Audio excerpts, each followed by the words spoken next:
Good evening, everybody. Welcome to the meeting. The first item of business is election of chair. Is there a nomination, please? Thank you. I'd like to nominate Catherine Glover, please. And is that seconded, please? I'd like to second it. Are there any other nominations? Okay. Catherine, you're in the chair. Thank you very much. Okay, the next item of business is to appoint a vice chair. Are there any nominations? Beth? I'd like to nominate Mark.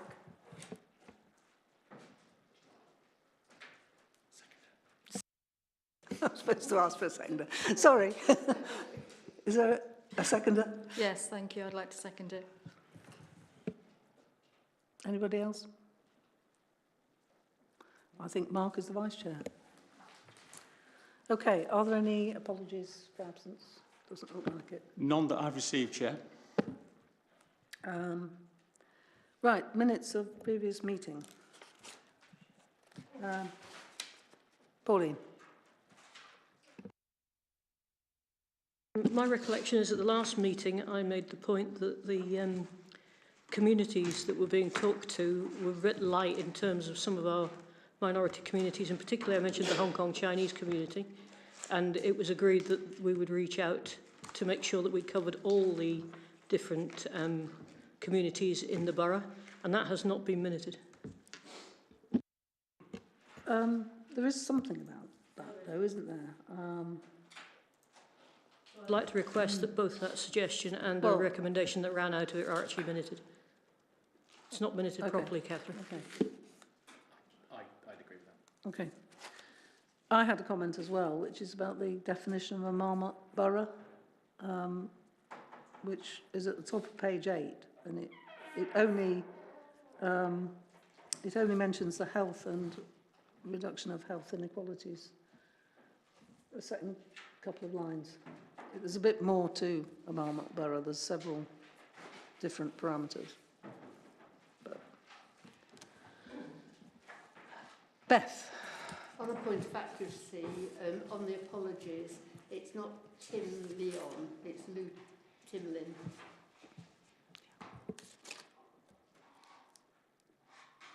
Yeah. Tim Leon. I must try harder, Chair.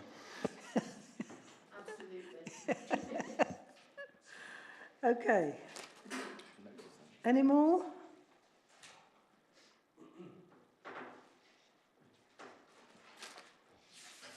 No. Okay. Can I have a show of hands for the minutes? With those amendments. With the amendments, yeah. Okay. Minutes are approved. Sorry. Right. Declarations of interest. Are there any declarations of interest? No?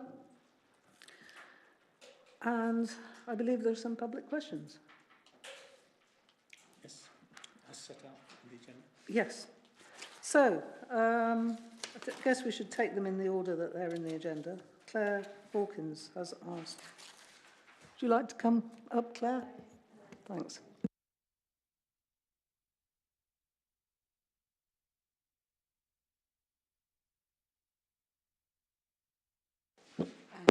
Thank you for this opportunity. So my question is, I'm a member of AdBlock, Reading and Wokingham, and I'm a nurse. I'm told to make every contact count, trying to help people stay well. I've spent 20 years attempting it, but the rising tide of advertising, encouraging us to eat processed foods high in fat, sugar and salt, and to buy polluting cars and flights, makes my efforts feel futile. Fossil fuel use is destroying our environment. Ill health from obesity is through the roof. Our climate is becoming unstable, but the outdoor advertising industry is booming.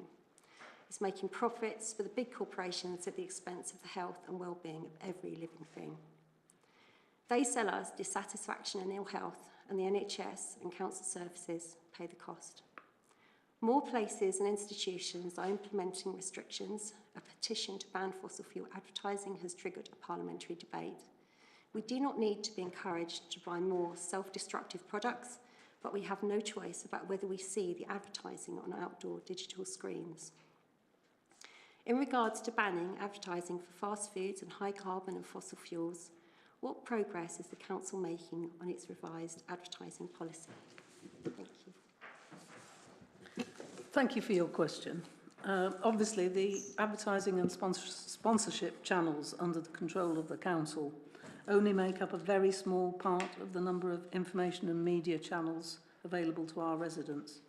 However, we believe the policy presented to the committee today is a significant step forward in clarifying a number of key areas of advertising where we are keen to ensure our approach better aligns our values and local priorities, such as health and climate. The draft policy includes a number of further restrictions in respect of foods, travel and financial institutions. We very much welcome the input of the committee tonight to help shape and finalise a policy we can then look to adopt formally at executive and embed into our services and external contracts.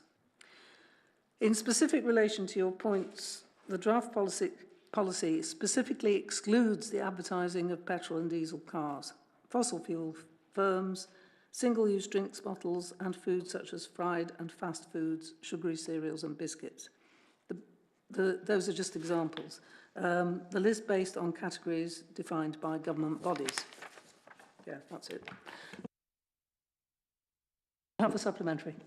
Yes, I do, if that's okay. I saw you'd published your proposed policy in your agenda, so I had a quick chance to read it. I haven't had, so this isn't a very polished response, I'm afraid. But so I'm really heartened by the proposed policy. It seems comprehensive and progressive, very progressive, and it addresses the concerns of our group. My only concern is that the possible loss in revenue may cause dilution of the policy for short-term gain. Given a type 2 diabetic costs £1,700 per person per year to look after, against 560 for somebody without it, and that's not up to date, that's 2018. The long-term gains are enormous. Diabetes is rising at 7% a year. And that's just one aspect of all of these things, you know, that your policy is addressing.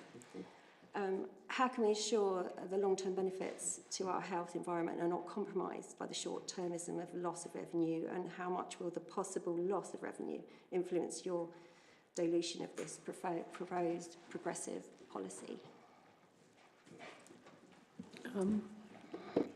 I'm not sure I can really unpick that myself. Could one of the officers possibly? I'll try a share. If I understood, the policy we're putting forward today for comment that we will then shape and take through executive balances off the points I think you've made of taking out some of the areas of health risk, climate change, and we are accepting that there will be a slight reduction in revenue as a result of that. But we're not proposing that we change that at the moment to make further income gains.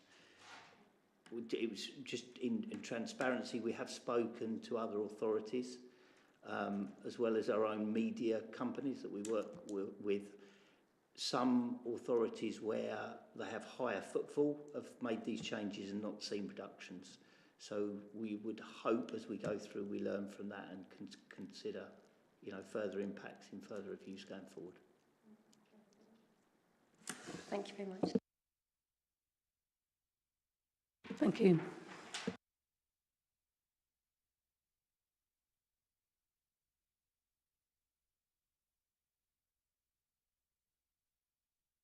Okay, the next question is Anne Coffey.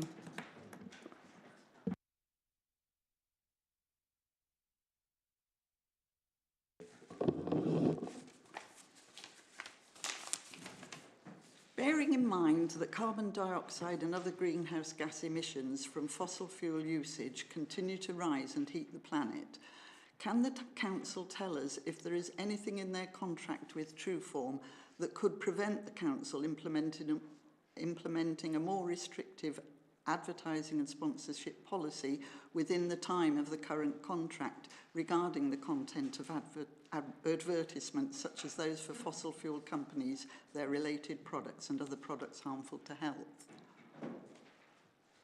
Thank you. In all the Council's advertising and sponsorship arrangements, we set a framework to determine the type of company and product they are able to promote on our assets. Historically, those arrangements have been defined to meet national advertising standards, which set arrangements for categories such as tobacco, information about nutrition and alcohol, as well as providing standards around general compliance, safety and environmental claims. The arrangements we have in place also state that consideration be given to their alignment with the Council's community vision and Council plan, and ensuring that they do not damage the Council's reputation and have any impact on our ability to carry out our functions. In answer to your question, if we want to change those arrangements, we can review the contracts and exemptions they detail. We do believe it is the right time for the arrangements to be better defined and have brought a draft policy to committee this evening in order to allow views and debate as to how we shape that approach going forward. We will use the feedback and debate to finalise the policy, which will then be taken on to be adopted through executive and reflected into arrangements and contracts we have. You will notice that the new draft policy does further restrict, for instance, around petrol and diesel cars, linked to your question. It is important in considering our future approach to take into account that the Council's advertising channels are only one of a small number of channels that our residents and businesses will see and use. That we want to give our resident choice in how they live and what they buy, and that potentially restricting some products will have a financial cost to the Council, which at a time when our finances and pressure on services is so acute, may impact the support we can provide. We are aware that larger bodies, such as TfL and Bristol Council, have introduced restrictions and not seen the finances impacted. However, because our footfall is so much lower, we believe Wokingham would be affected financially, although we can only be sure if changes are actually made. Do you have a supplementary? Short one. Can you tell us when the policy is likely to be ratified, please? It might come to the July executive, but it depends on how much debate and change that this meeting produces. Okay. But, yeah. Thank you very much.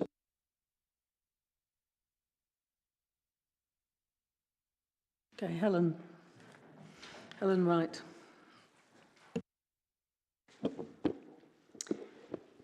I am a member of Adblock Reading and Wokingham Group, and the group has been asking the Council for an ethical and low-carbon advertising and sponsorship policy for over a year. We have requested public involvement in creating the policy, but in lieu of public engagement, we have been offered an opportunity to ask questions at meetings. Questions do not constitute a discussion. It feels like shouting outside a closed door. The advertising and sponsorship policy is for the benefit and the protection of Wokingham citizens. Since we have not seen the draft policy, we can only keep repeating that we want an ethical and low-carbon policy. Please can you reassure me that there will be a public consultation on the proposed policy and an opportunity for citizens to propose amendments before the Council Executive votes on it? Thank you for your question. I am pleased that we are able to bring a draft advertising and sponsorship policy to this committee this evening. This provides the opportunity for input and views into the future approach before it is finalised and then take it to executive for adoption. We are very aware of the balance we need to achieve to ensure any messages on our council assets are in line with our values and community priorities, whilst allowing residents to choose how they wish to live and spend their money, and of the revenue implications from different approaches. The policy presented today better defines what we will and will not allow through our various media channels and places further constraints in relation to certain foods, transport and financial organisations.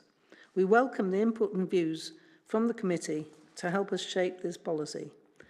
We do not believe a public consultation would be appropriate for such a policy, but as always, we'll listen to and consider all resident feedback and views in relation to this matter. Do you have a supplementary?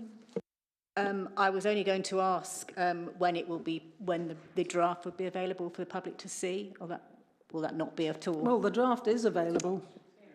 It's now available, and any updates will be obviously be available too. Thank you.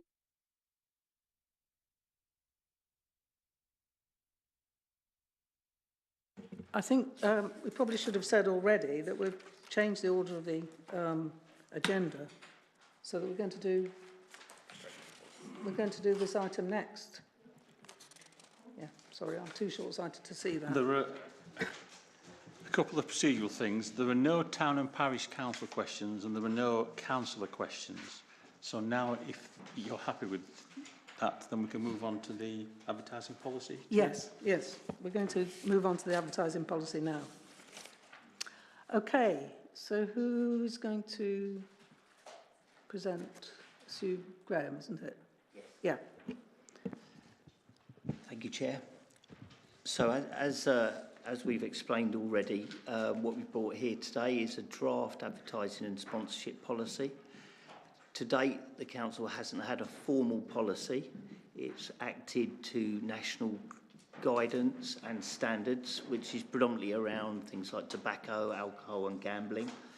And we have had consideration with our partners that products align to our values, but it has not been defined further. So this paper is brought as a draft policy to get your input into a more formal approach which better aligns and defines our advertising and sponsorship with the Council's values and local priorities. We have based this current draft on both what we've seen in other local authorities' policies, with discussions we've had with local authorities, but also with input from our health, climate emergency and financial partners internally. So we very much welcome your input before we shape this and we take this to the executive to be endorsed. There are financial implications against the level of constraints we put in. There are differing views or experiences of what they've been.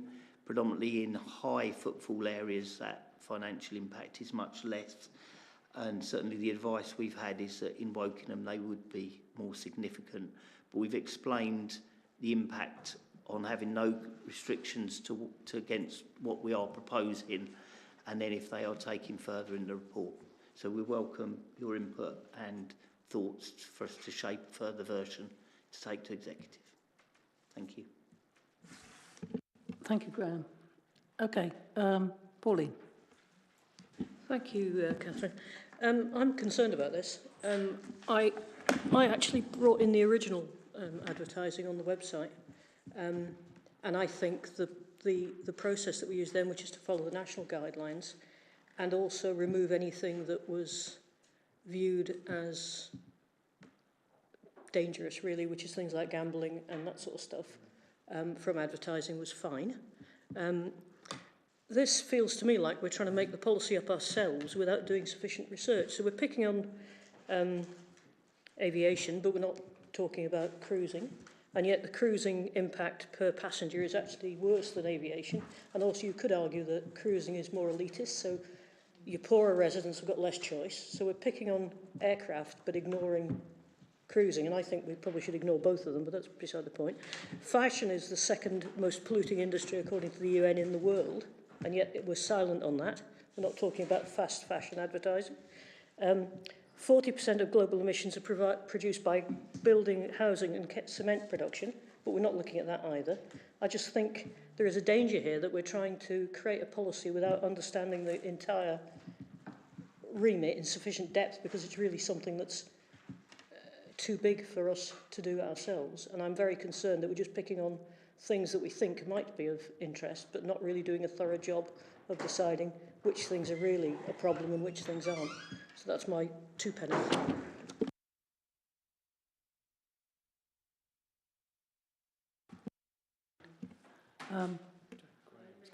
Graham. So we have taken a number of pieces of advice to get to this stage, as I say, from health, from climate emergency experts, also from other policies around the country. We're happy to look into further areas. Your point around cruising and aircrafts is an area we could add in to the mix. I'm not suggesting you add it in, I'm suggesting you remove it. Okay. I don't think we should be limiting advertising for aviation, and I also think that we're being inconsistent and unfair in picking on industries that happen to hit headlines. We're not picking on fast fashion, which is far worse in terms of its impact. We're not picking on building work. We're not complaining about housing building or development work, which we're about to probably do quite a lot of, and which globally has more of an impact. So I think it's inconsistent. That's my problem. Andrew? Yeah, I just wanted to come in with that. I think my view is that even if it's not perfect and doesn't pick up on everything, that it's surely better to try and move forward and do something on it, rather than say there are a couple of things that it might not be perfect with and missing out, therefore scrap the whole lot. It's not worth doing it at all. I think it's worth having a look at these. There may be other things which could be considered in it as well. I appreciate it is a bit of a kind of worms as soon as you pick on one thing. There are going to be environmental impacts in all products and things like that, which I do appreciate, but I don't think that's a reason not to go forward with any of this at all. I think it is worth looking at what is on here. So. Caroline? It's just a general question, because quite often we have food fairs and all sorts of community events with advertising on there saying we're going to have hamburger stalls and ice cream stalls. How will you manage that?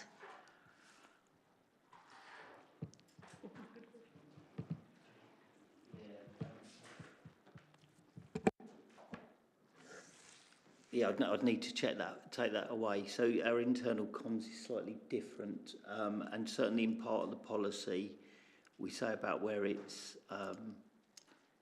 for public use. For instance, our local community lottery. But let me have a look at what that means for. One of the constraints we are not concerned about, we want to take into account, is the impact on local business. As well as addressing McDonald's or some of the larger companies and the impacts they have. So I'll take that away if that's okay. Caroline? Oh, sorry. Beth? Sorry. Thank you, Chairman. I think there are some things in here that I would like to be looked at by licensing. Certainly when we're licensing food vehicles that are parked anywhere for a long time, they have motors and engines running and all sorts of things. And if we're looking at the sale of alcohol and gambling, that also involves licensing quite heavily. So I'd like to have a look at this going through the licensing committee at some stage. It doesn't fit in time-wise for the exec, I realise that. And we may be able to amend it afterwards, but there are some things in here that I think licensing need to look at.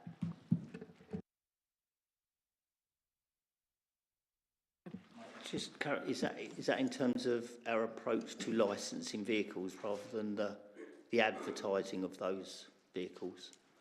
Yeah, it's both, Graham. I mean, we needn't license vehicles that are heavy on emissions. We might need to look at something around that, and it's not my expert area. I don't know, but I think it's worth a look before we finally publish this.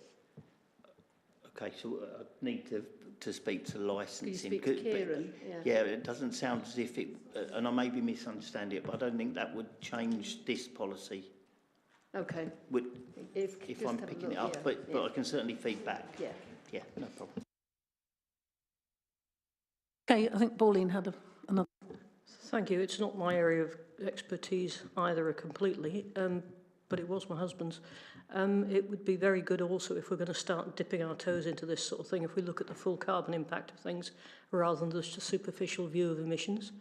And indeed pollution, full of pollution impact as well. There's quite a few things that on the face of it look brilliant and low carbon in terms of the emissions.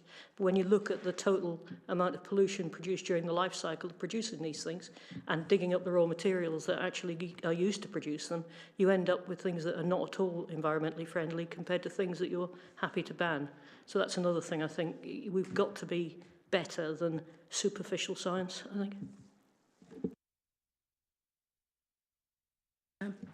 At the moment, we've certainly tried to align the emissions and climate impact with our wider climate work to make sure they're on the same approach. So I'd have to go back and see whether that differs from the wider council approach.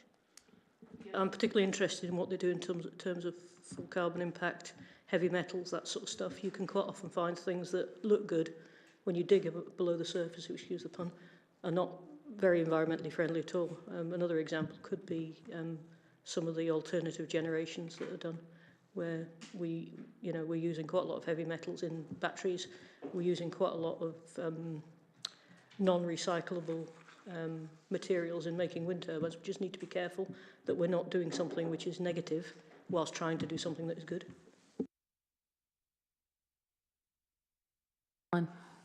Thank you. I understand we're going to have maybe some loss of income. Have we started researching companies who would fit in with the policy to take over the advertising? On your white mint. Yeah, so we work with advertising partners generally, and as we've explained, we will need to renegotiate contracts and standards with them. So our hope would be that we can work together to minimise any revenue impact, as well as driving the opportunity to advertise and promote things that align with our values. So that will absolutely be our aim, and hopefully we can get somewhere near Bristol or Transport for London in terms of financial impact. Shahid. Thank you, Chair. I can see there's a lot of positive things in the strategy, and I think I can see the benefits of that. But I think that although it's not perfect, it needs to be refined. Some of the comments have already been made.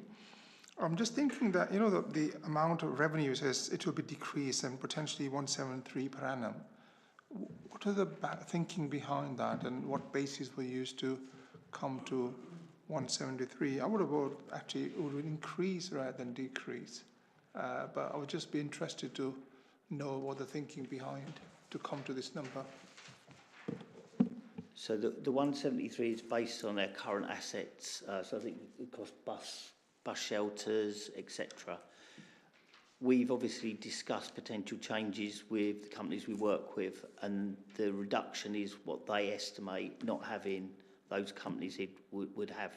So a restriction will cut the options, cut, I guess, supply, and therefore the likely price they'll get for those assets will reduce. But we will not know for sure until we make the changes and they go out to the market and see what they can get. But in essence, if there's more companies with less restrictions, they can push the price up for the advertising. If we restrict some of those, and as you'd imagine, some of the items we're restricting are probably the high demand numbers, fast food, etc., then our income will reduce, because some of those big providers who maybe pay a little bit more for advertising won't be so interested or won't fit our criteria. Yeah, that's a fair point. The reason I was thinking is bus shelters are one thing, but we've got lots of roundabouts and lots of other places as well where potentially any asset which is owned by the council, potentially that could where the place could be advertised. So there's a lot of other, assets as well. So I was just wondering that, I'm sure they've been explored, right? But Separately, there's the opportunity which Gemma and we're exploring to open up further assets and channels. So absolutely, I guess the more channels we open up, that 170 might turn to 200 or 300,000. With these restrictions, that 300 might only be 250. So yes, there are other options, but potentially these constraints will just limit that income level for however many channels we open. just one comment on that for me. I think the question which was asked earlier on, I think that's a very valid point, and I'm sure it's been covered already, especially the fast food stuff, and which is damaging the health of, I'm sure that is going to be. But is it fair to say that actually the rules are not made obviously by the council, it's by the central government, right? And we're just implementing them. So we have a limited power in terms of, we can restrict them, I suppose, but the rules are, it's not in our control. There are some national standards that we already adhere to. What our policy is looking to do is to take those restrictions further. So an example is fast food. So it's not a national restriction at the moment to advertise fast food, and we're suggesting, for some of the reasons said earlier, that we wouldn't accept fast food on adverts going forward.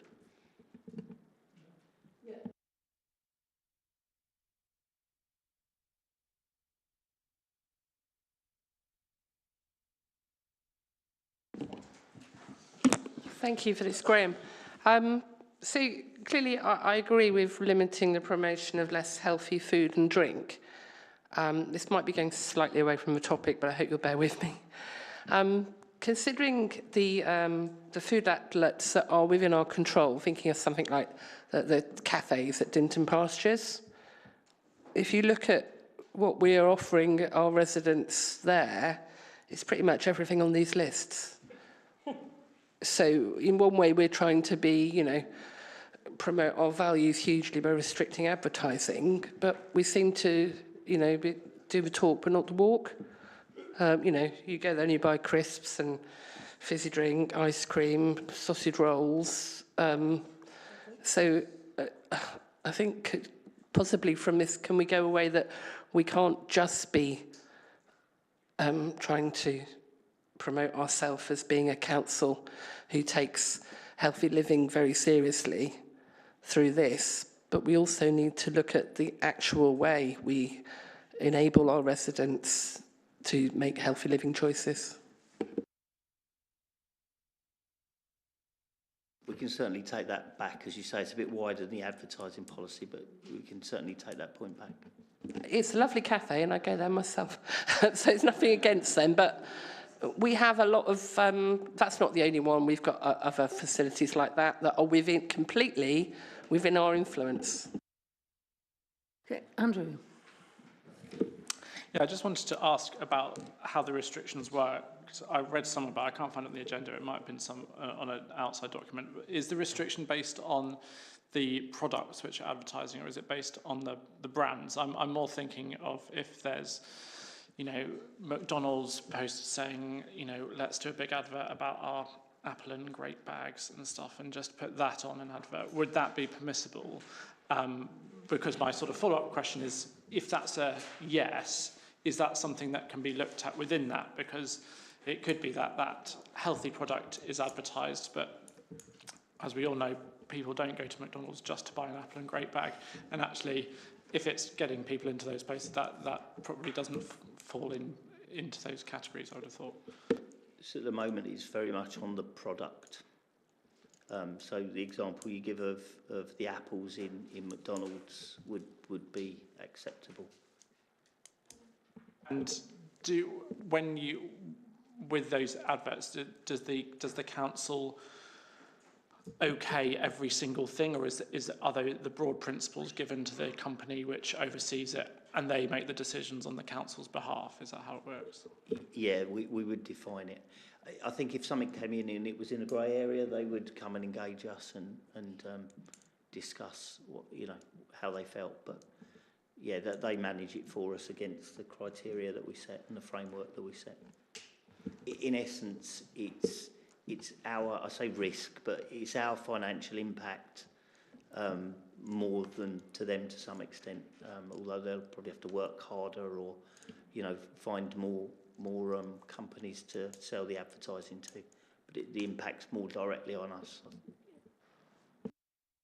Just one very quick, related to that again, is there anything that I mean, if we are going ahead with that idea of actually wanting to reduce the amount of fast food and things advertised, is there anything we can do in the policy to make it more about brands?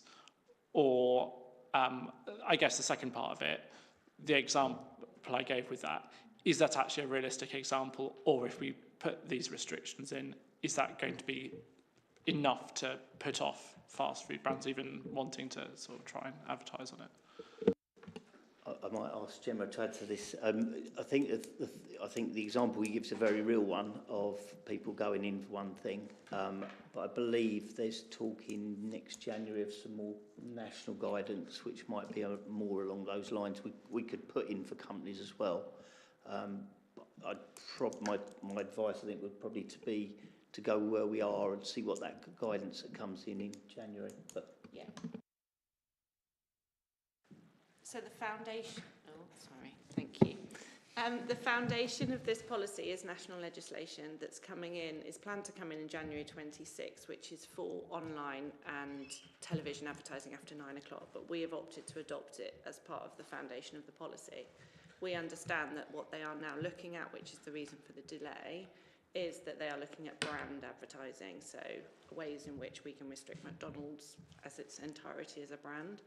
So because the foundation of the policy is that legislation, if that is brought in nationally, then that will apply to our policy as part of the national guidance.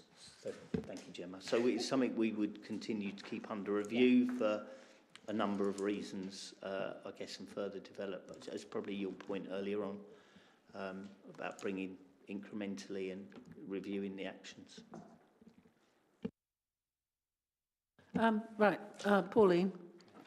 I'm not asking for it now, but it'd be interesting to see the decision matrix for the criteria that you're going to use for any future products and whether you're going to allow advertising or not, because it feels again to me like this is a bit of a random set of core celebs rather than a thought through list of processes that we're going to follow, hence the missing fast fashion, which the UN are very worried about, but we don't seem to be.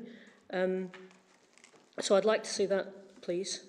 And I'll just come back on Andrew's point. It's a really good question. I think I would worry a bit about picking on brands. I think you might end up in some legal hot water if you're not careful, if you preempt what the government's going to do, because Mom and Pop's hamburger is no worse probably than McDonald's. It might be worse, it might be better, who knows. But if you start picking on big brands and not covering all of them in a particular market, you're going to be, I think, in a bit of hot water. So if you're going to do it, I think my advice is wait for the legislation, personally. But if we could have the matrix for decision making, that would be really useful. So thank you. Just on the first, so we haven't included any brands. Probably wasn't very clear. So I think what we feel, no, not you, me, is in January, it feels like the government's going to bring something out which may address brands, and we could then consider it at that point. But right now, it's all about products. We'll talk to you maybe about the matrix. The list gives the detail of the type of things we wouldn't allow. So it's pretty simple, in or out, based on I understand they're quite broad categories, but hopefully there's a bit more clarity than we've got at the moment. Yeah, what I'm interested in is the logic behind what you've picked and what you haven't picked, and how you would decide new categories or remove categories or whatever. It doesn't. The list here doesn't ring true with me, so I'm just interested in that.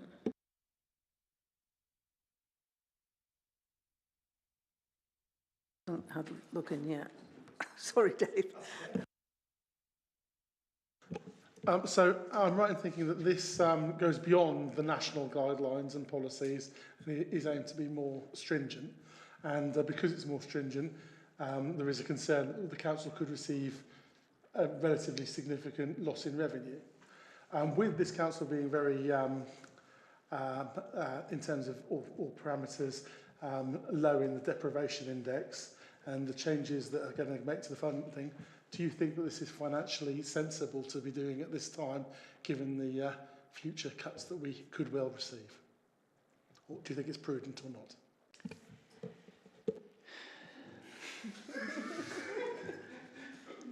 So if I can answer in a literal way, which might not be hugely helpful, for the council's budget, it will be another cost to us and a gap and a pressure on services we provide. I understand the point made earlier on about the wider social and health costs, but in black and white it will be a further figure in our medium-term financial strategy that we will need to make. Is that a no? That is not prudent. There's a financial cost to the decision.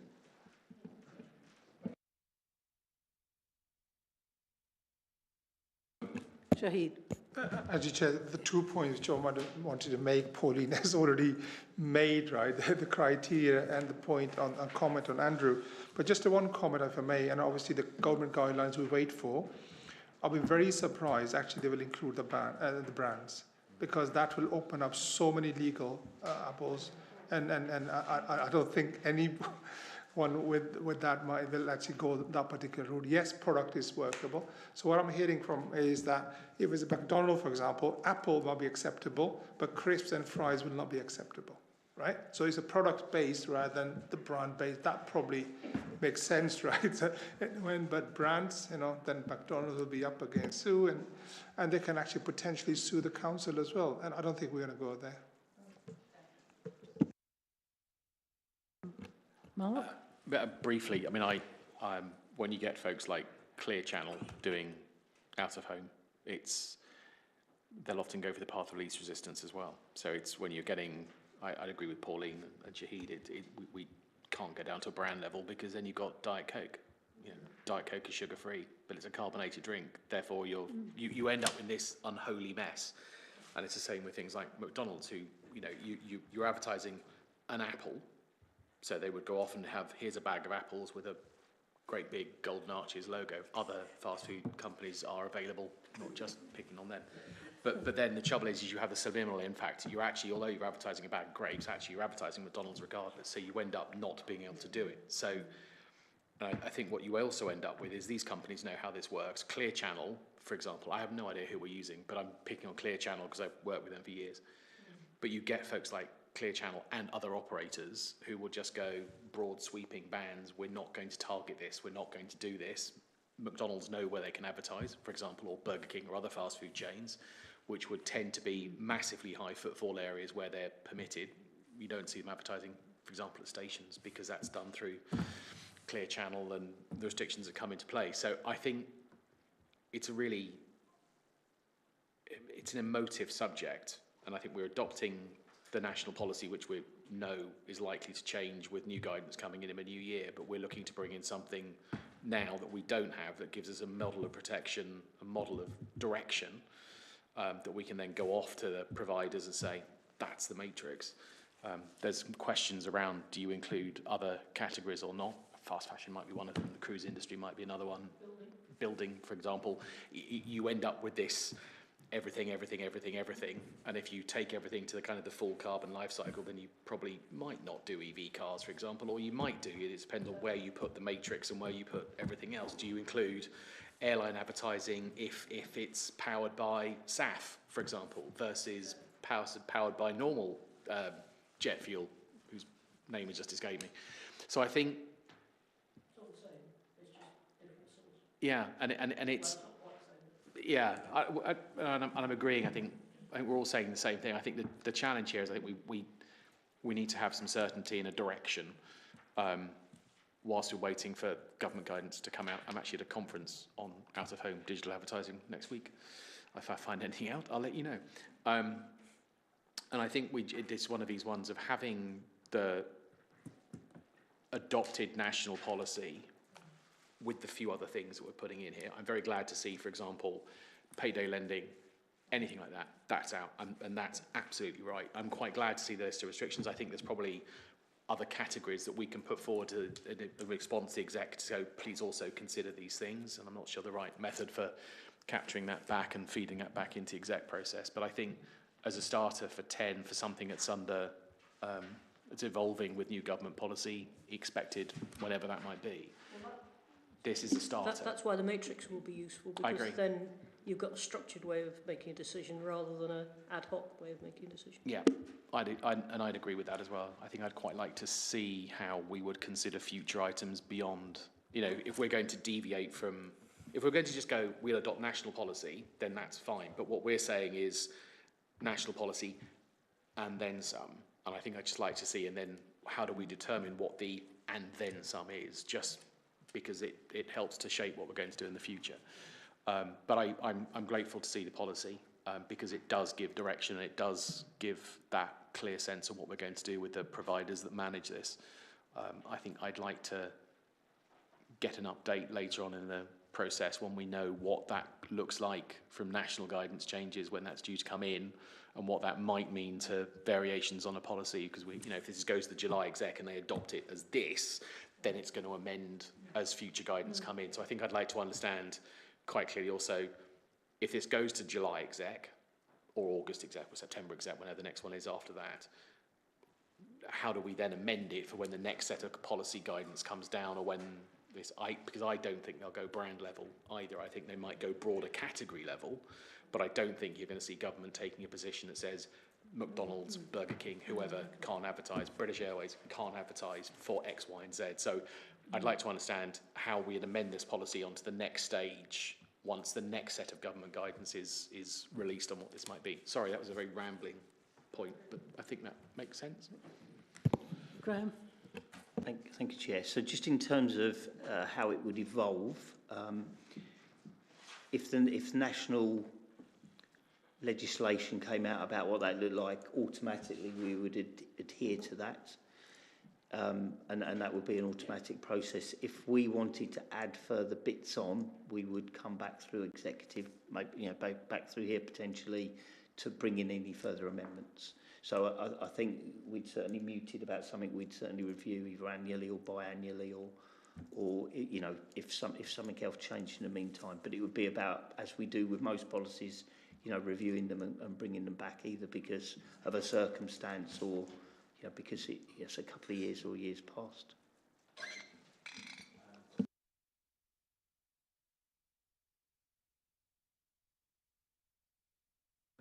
Shahid. Beth first. Well, No, it's Beth first. Is it? Okay. Yeah. Try and keep the list. Beth. Mark's got a list, so it's Beth Sorry, first. Shahid, it's age before beauty here. I'd like to go back to licensing, because in all my years on licensing, we've never licensed a van that sells salad as a main thing. They might put a lettuce leaf or a slice of tomato on a hamburger or ribs or some other sort of food. And so this policy, I think we need to look at in the wider aspect, in that it is going to affect a lot of our residents who earn their livings at that, and that also affects our licensing income if we don't license them. And so it's got a wider effect than just the advertising cost. If Pauline never sets up the ice cream parlour she promised, she'd have to pay as well. But it has huge wide effects, and I'm not saying it's not wrong to look at what our residents do and eat, but we need to look at that wider effect on our finances because of the reflex of those. Can I just clarify though, because this is digital out of home signage, so it's digital signage, not vehicles. So there's no licensing. Because I said licensing as well, so I'm trying no, to. but all the struggle. things that we sell and gain profit from through licensing are things that you shouldn't eat. Oh, really. sorry. So this is back to the example of it's the cafes selling secondary. crisps. Yeah. Sorry, Yeah. I'm trying to. Yeah, I've got struggled on licensing. Sorry. Okay, did you want to say anything? Only that in terms of this policy, we'll progress the policy and we'll feed back to licensing. I can't see answer on their behalf. Yeah, Alison next. Graham, in the table, how much will it cost save? And it says, see the options below. There's no mention of the costs. Clearly, if we're having to carefully, somebody's going to be examining the advertising, making decisions, that's more than the officers are doing at the moment. So is there going to be increased costs in adopting this policy? No, because the administration of the policy is undertaken by the advertising company, so they pick up those costs. But I thought we were making the decisions.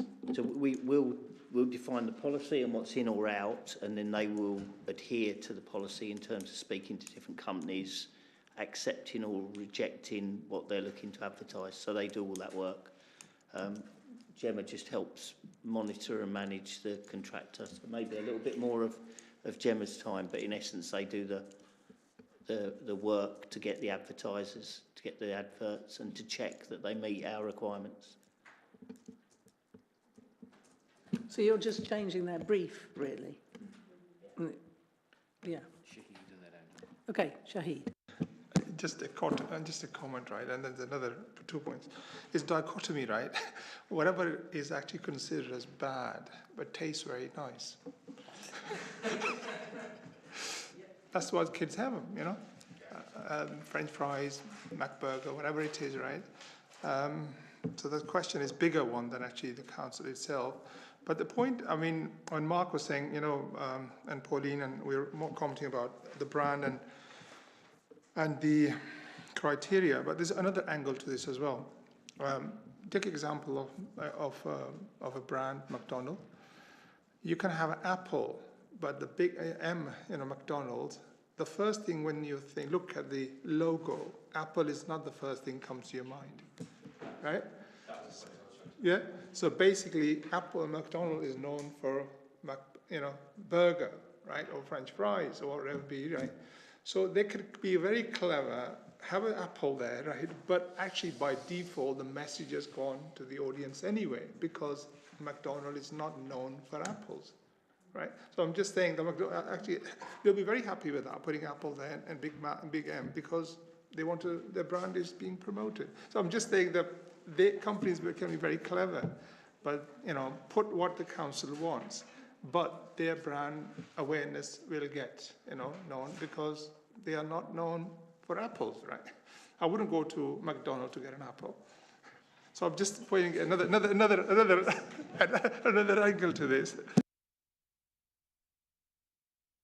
Okay, I think. No, we've got Andrew, then we've got Alison. Andrew, then Pauline, sorry. Yeah, Andrew. Yeah, I wanted to just have a brief comment first.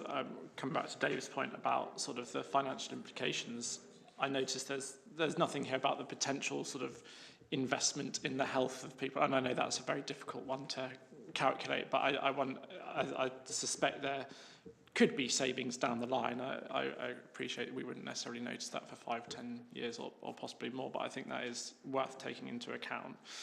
My other question was really on something we haven't really talked about yet, which is on the sort of on the last point, which is the advertising from businesses that conflict with the council's public responsibility. I was interested by the bit about lotteries and actually where that sits within the national policy. Is that something which has been drawn up by the council, or is that part of the sort of national policy? And within this, I'm just interested as to what part of this is with or against the council values. I'm very aware the council has just launched its own lottery, and I'm just interested if a lottery and gambling is seen as something that it would not like to promote, I suspect the good causes bit is a sort of catch up. But my other question is, what is a good cause? Is it registered charities or is it a local authority?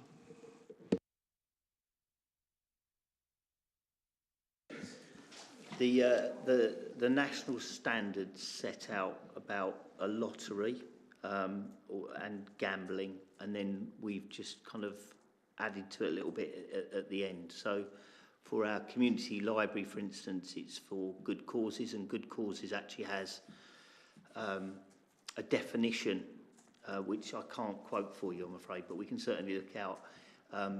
So it's more about what you're doing for the local community and how it's being used. So it's quite a renowned word, I believe, in the gambling industry or in the lottery industry about what a good cause is. And we know that because we went through the lottery and set it up, so we had to understand that fully.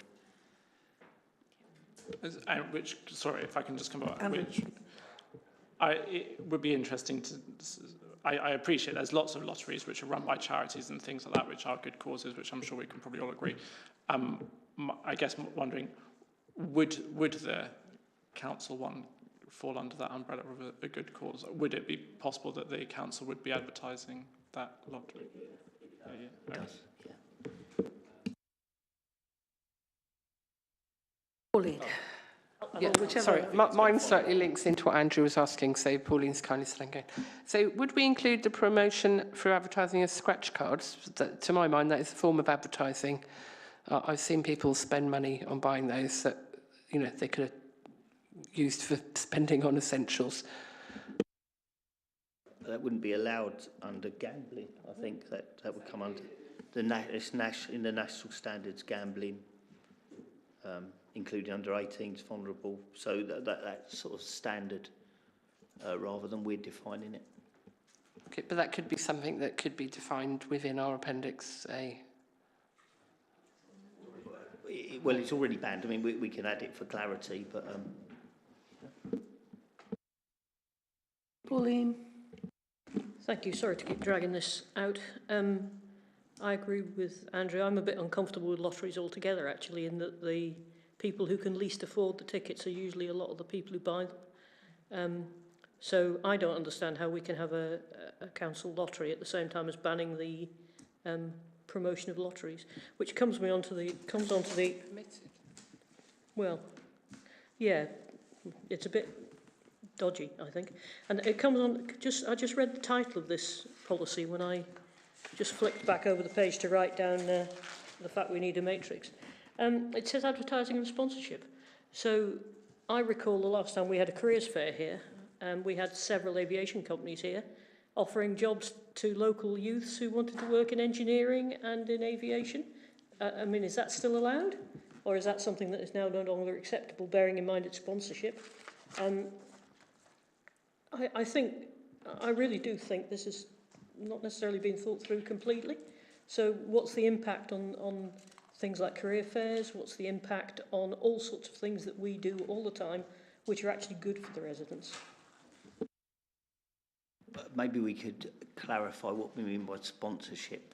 In that, I think something like a careers fair we wouldn't see as sponsorship. We'd see that as a bit of partnership working, but we can clarify that if that's not clear. So we'd be quite happy to take...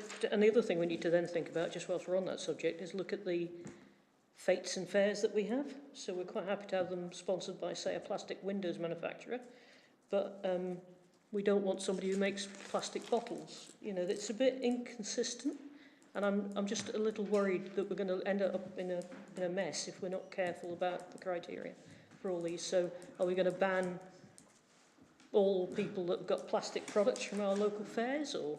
You know, how is this going to wash out? Because at the moment, I'll say it again, it feels like cherry picking, particular cause celebres, rather than logically thought through. Just on that as well, thinking about the FATES PTA type events, I think there's some clarification that's needed in the wording to specify clearer what the assets are. that would be included in this policy, because Clear Channel are not got whoever, our media, whatever. This is specific digital advertising for digital out of home, and we're not going to get schools advertising or paying Trueform or whoever to advertise their fate on a digital out of home board.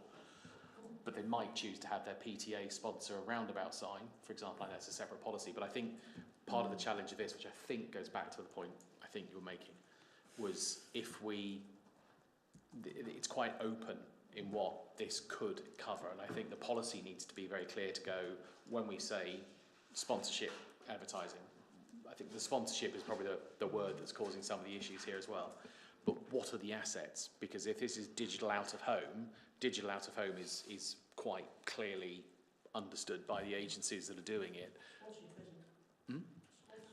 Yeah, and I wonder whether it's just this is a general catch-all about advertising and sponsorship is the general catch-all. I think we just need to be careful on the choice of words, that by calling it that actually we're giving it an injustice, because actually it doesn't mean that, it means this. I think we just need to be very clear in what the final policy documents for digital out of home that says this is what it's going to be applying to. So it's, it's the A0 digital billboards that you see in high streets or the car parks. It's not, storm banners down the side of it. We're not proposing digital storm banners down the side of the 329M or along the M4 bridges. What we're talking about is the kiosks that you see popping up in the town centres, or they might be this or something outside the station. I think we just need to be really prescriptive about what that is, because I think this could be misinterpreted as to what it is and what it isn't. Well, I was just going to say, do we actually want to include sponsorship in the title at all? I think it's very dangerous. We need to let.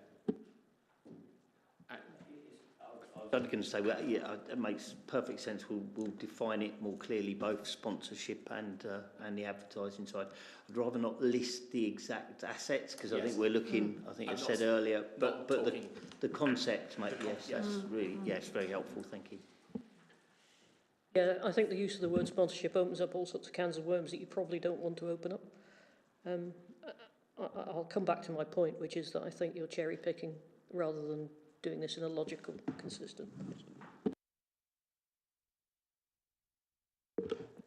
Yeah, it's just a very brief comment, I think, related to that word sponsorship, because actually reading in here, I think most of it applies to the advertising rather than the idea of sponsorship. And I think the way I was thinking about it is, I guess sponsorship, we talked about the advertising being more, restrictions being more product focused and things like that, and I suspect if there was sponsorship, that's going to be more brand focused anyway. I mean, Pauline's examples about plastic, I mean, I think you're less likely to get a fate sponsored by McDonald's apples than that you would by a brand itself.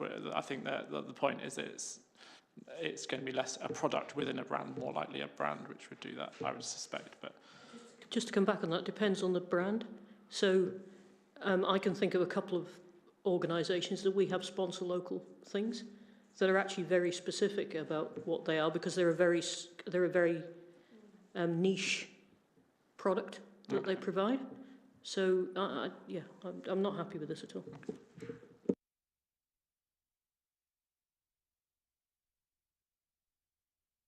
I think we might have reached a conclusion, well, an end anyway. Thank you very much, and thank you for everybody's very interesting comments and ideas.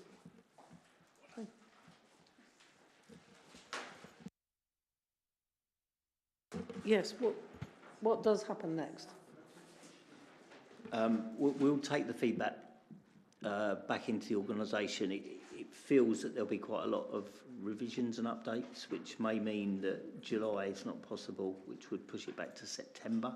But we'll see what we can do. And yeah, we'll make a decision from that fairly quickly.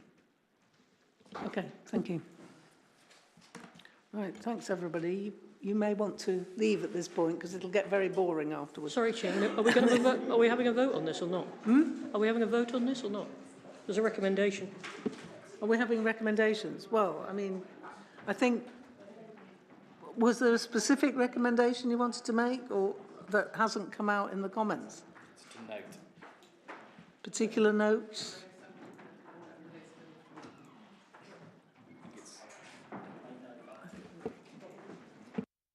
I've made a note of the list of comments, so we'll kind of jot them down and kind of make points off the back of each one. Could I ask that my unhappiness with this as a paper be noted, please? Not that I'm criticising the officers at all. That's not. It's the direction it's going in that I don't like. Jade. I think on similar points, a recommendation. I'm just thinking that a lot of issues have been raised. Perhaps let those be concerned, be addressed, and maybe revised version before. My concern is it goes to the executive and it becomes accepted, and then that becomes a policy, right? So I think we need to make sure that the members have raised concerns, they've been looked into, and changes made. Then, if that means delaying to the executive, let there be the case. Yeah, I think we probably ought to have another look at it. That would be the recommendation from me. Okay.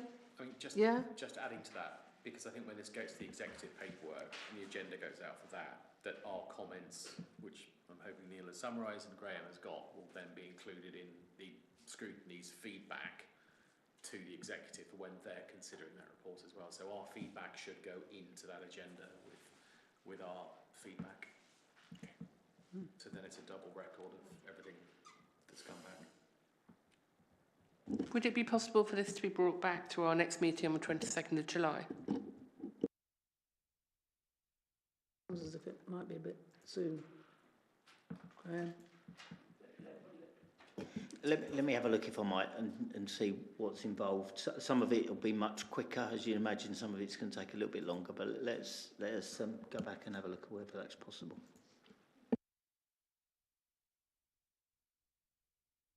Just to say we can discuss that outside the meeting. I think from the discussion it's important to get it right rather than to rush it through. That's the committee's sort of general feedback. Yes.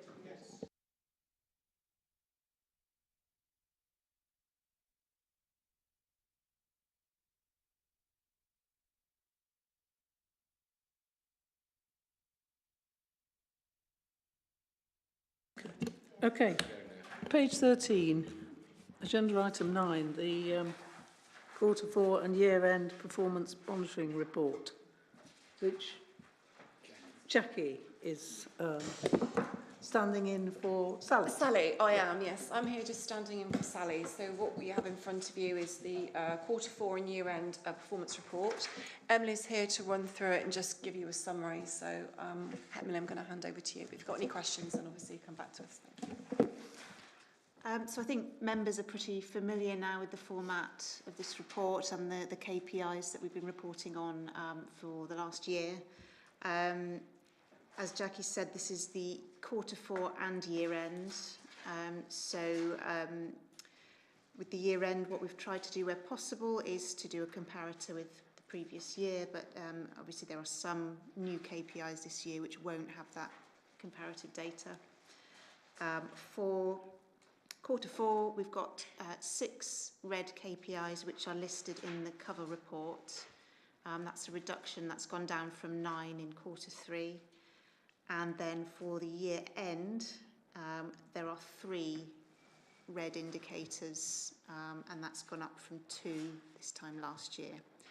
I'm going to leave it at that because I think obviously members are very familiar with the way we do the reports, but any questions, obviously we've got colleagues from Chief Executives, Place and Growth and Resource and Assets who can answer questions.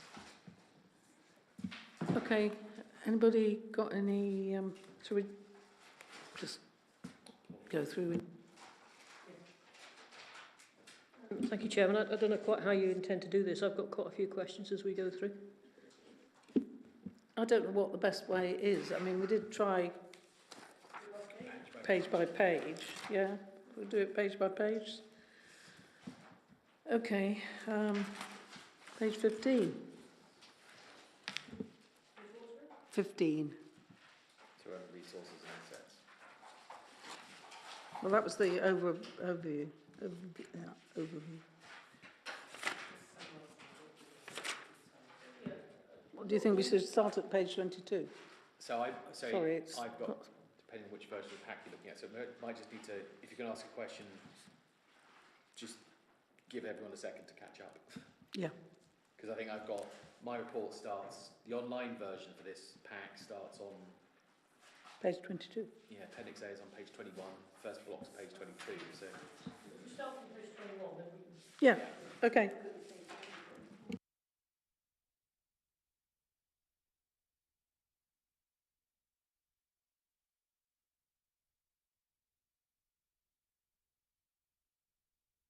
Go on then.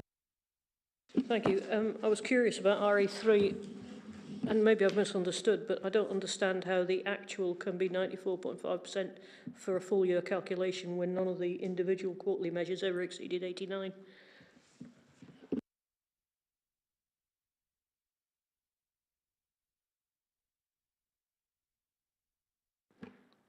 Just want to make sure I'm looking at the right target. So that's rent collection.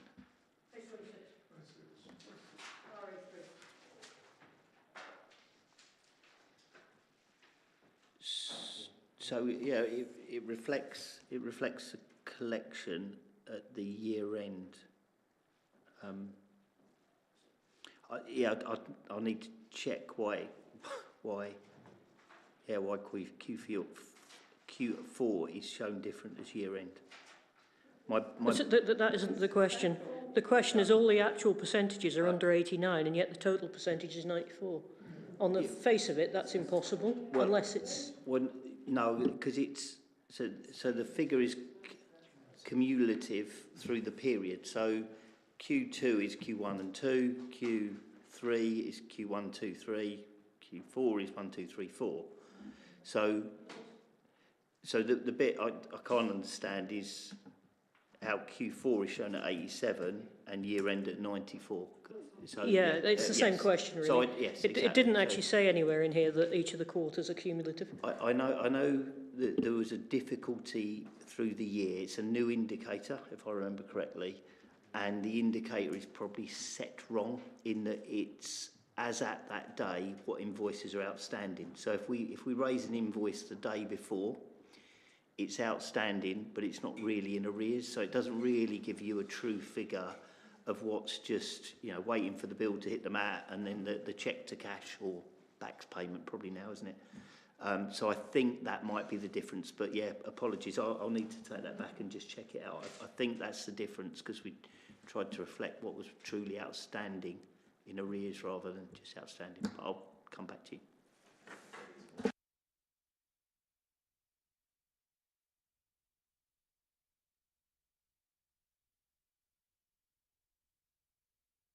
So it was a general question on RA6. Why is the business rate payment target lower than domestic rate payment target? I just don't know why. I'm just interested. Business rate rather than domestic. So yeah, it's much. So it's a different collection. So with council tax, as you probably already all know, you're paying a fairly similar sum, a couple of £1,000. Yeah, it could be A through to H, but there's 70,000 people all paying, and we can monitor that through. With business rates, there's some huge properties, and you'll have change in valuations, people moving in, people moving out, and then you'll have a huge debit come in at the beginning of the year or the end, or a company go into liquidation. So the business rates is just more difficult to collect and has a much higher risk if one of those bigger companies comes out or changes. And there's much more change going on as well than just with normal residents. Thank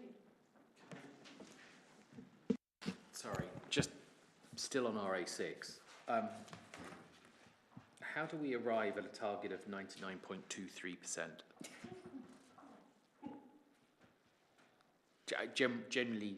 General interest, not picking on anything. I would love to understand how it's 30.5, 57, 85.5, 99.23, which seems an oddly specific number. It's it's been built up over a long period of time based on actuals. So that's using previous years to inform. Yeah, that's fine. Understood. Thank you. I was just trying to work out because the rest of them are round numbers, and that's oddly specific. And the logic. Thank you. That makes sense now. Alison. So in the benchmark, it shows 99.26% for last year, 23/24. So why is our target set to be lower than we achieved last year? Because we're aware of the current pressures, cost of living, and I think our collection held up better than the rest of the Berkshire authorities because everybody is struggling. We're very aware that pushing collection too hard at some point will push people over the edge, could create other issues such as homelessness. So our collection approach is much more rounded, giving people a bit more time. What you'll see is the profile of payments over a period of years has changed slightly. We're giving more people 12 months to pay.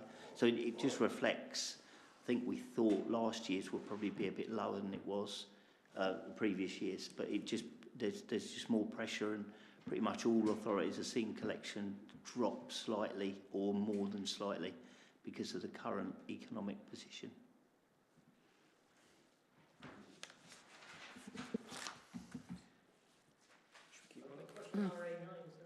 Okay, RA9.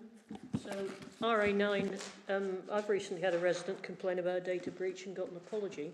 So what's your definition of significant in terms of what's reported to the ICO? Bearing in mind you've got no actual breaches on here. So that will be set by the ICO. I can find out and let you know what it is, but they'll define what's significant and what needs reporting. They have some certain indicators that you're backwards for criteria. Yeah. The ICO will use a number of different criteria and they weight them accordingly, and they ask the data protection officer to make an assessment against those criteria. Be things like the number of people, the type of data, etc., etc. Yeah. Yeah.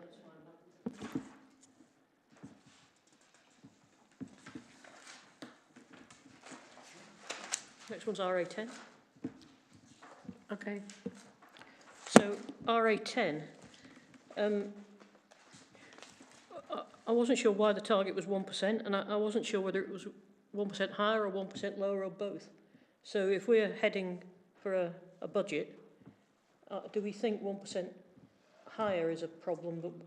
So are we targeting to always overspend our budgets by 1%? It's probably the first question, because that's what that target says to me. Or is it also we could be targeting underspending by 1%, or would that be -1?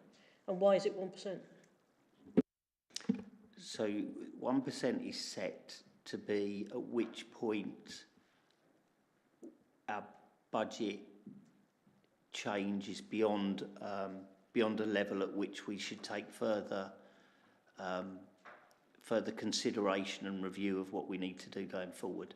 So as I'm sure you're aware, historically we haven't been that close in the budget on revenue. There's been pressures, particularly around social care, etc. So 1% is seen as a reasonable percentage by which, if we deviate, then that requires further review and consideration for mitigations. And it's set to go up, although if it was 1% low, we'd be looking anyway to understand what the issue is. But this is around overspends rather than underspends. So it's not really a target, it's actually a alarm level. Yes, something like that. Yeah.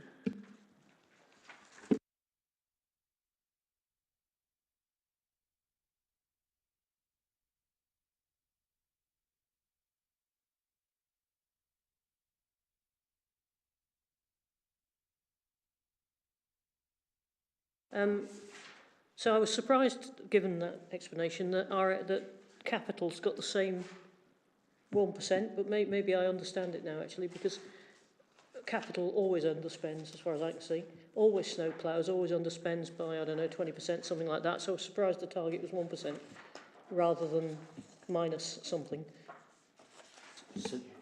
So the target is around overspend. So as you'll be aware, it's not good to underspend because there's stuff we're not delivering or maybe wrong priorities. But for this indicator, it's more about an overspend, which obviously would then result in additional borrowing and additional pressures. So that's where the 1% comes into. But as you say, the reduction is an underspend at the year end. So you wouldn't be worried if we spent 100% of our capital budget at year end? Because you've never done it, I don't think.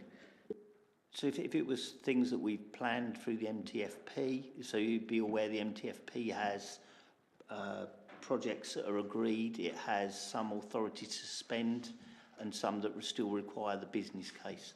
But if we spent 100% as was planned, you know, and had the appropriate business case, no, that would be fine. Clearly, if spend's going through without approval, that wouldn't be.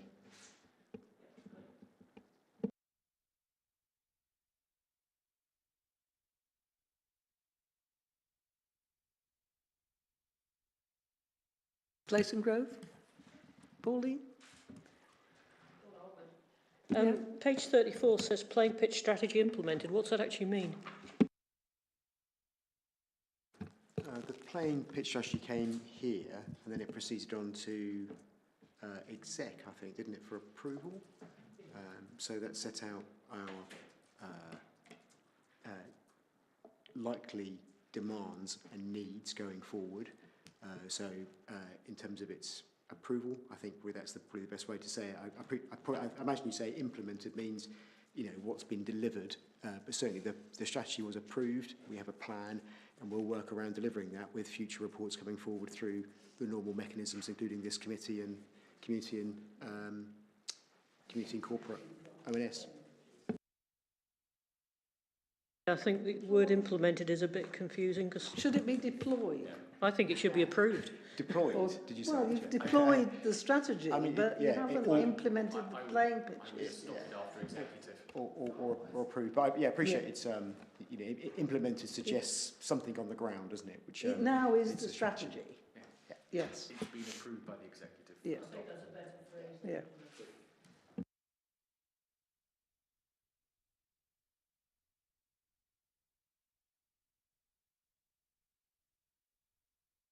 Andrew.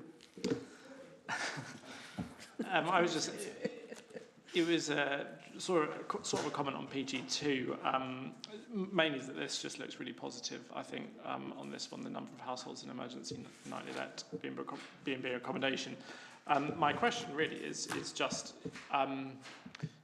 do we know exactly what has contributed to these positive outcomes, and are we confident that that can be continued and possibly improved on further, although I know there's not a huge amount.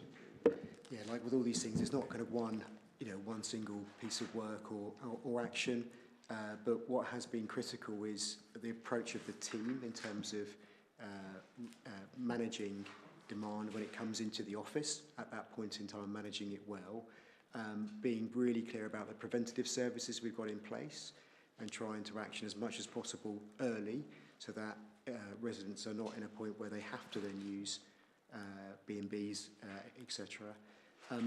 But also what's been really important is that we've delivered temporary accommodation, good quality temporary accommodation ourselves, and that provision has then enabled us to use that good quality provision instead of, say, bed and breakfast, for example. So, like with all these things, it's you know, managing the demand as carefully as possible, but helping on that, helping to provide the right accommodation to those residents. We have quite a strong team in place around private rented sector as well, and you'll see from some of the comments in here that we've put further resources into that. So where we can, we will use, where it's appropriate to, and where we can, we will use the private rented sector to help with that need as well. So again, multiple things that we can do and have done to help with that. But it's a real success story, Andrew, I think. I've got more of a request than a question. I've just lost where I am now. 39. 39. No, actually, no. I'm back on 35. Current and future challenges. Beginning work on new RE3 contract and preparing with partners in RE3 an approach to simpler recycling requirements. I'd like to get something I guess at CCOS as opposed to here, but I'd like to try and get a proper briefing done, a discussion on where we are, what that means. Because I notice with, we've obviously got the new collection contract, which we've just awarded, and with the RE3 contract coming up again, or the end of the PFI coming up in a few years' time, you know, things like the MRF is a material consideration. And when I'm watching other councils beginning to get themselves tied up in knots with the implementation of things like glass collection, which of course RE3 or the MRF can't cope with because it was never designed to.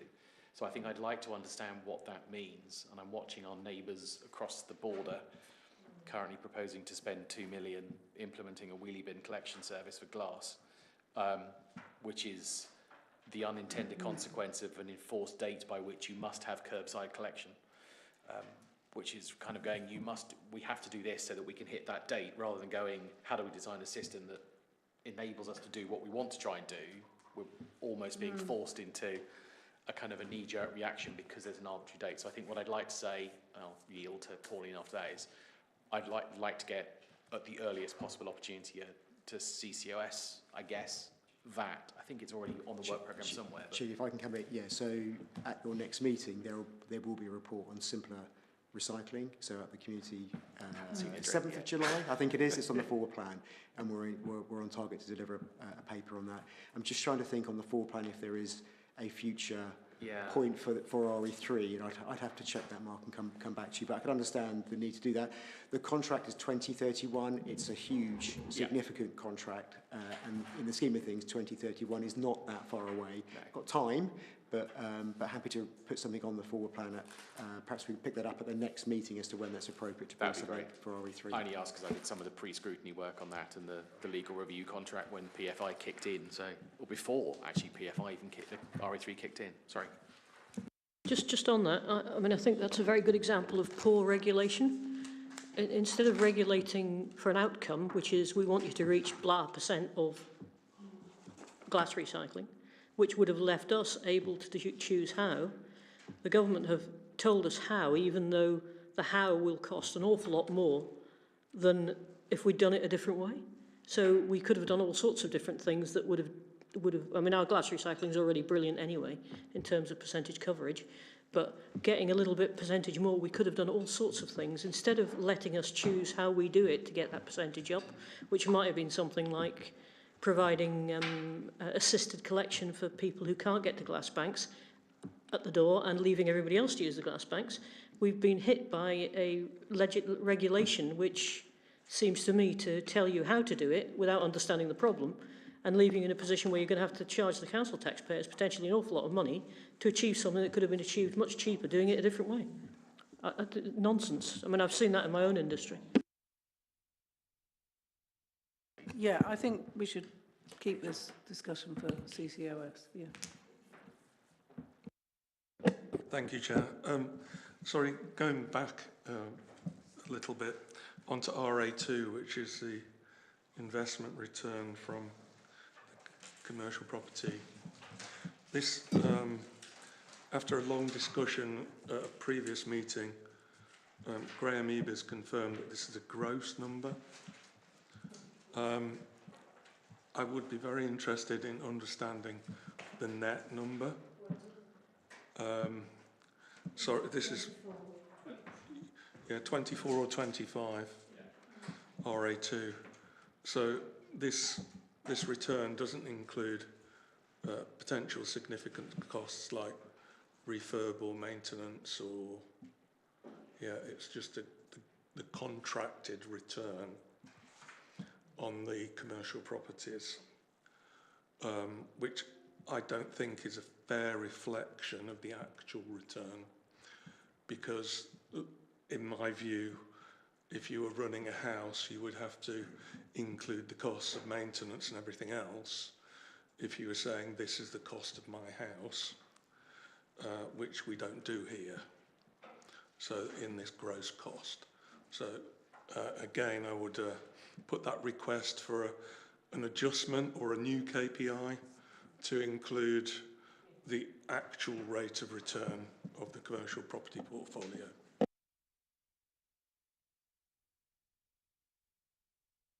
Yeah, sounds good. Good. I have a question on public health. Oh, We're still. yeah. Yeah, we're still going. Alison. Yeah. No, doesn't matter. Alison. Going back to the progress page by page, on page 34, I wondered if you could tell me some more about the top win of Countryside Service overperforming on income generation. And obviously we have increased the costs of parking at our country parks. We've introduced, we will be, I know this isn't in this KPI, but we will be charging at the Museum of Aviation car park, etc. So we are continuing to develop income generation. Is that going to all be ploughed back into the country parks, or does it mean that we can rethink the charges to residents for using our country parks?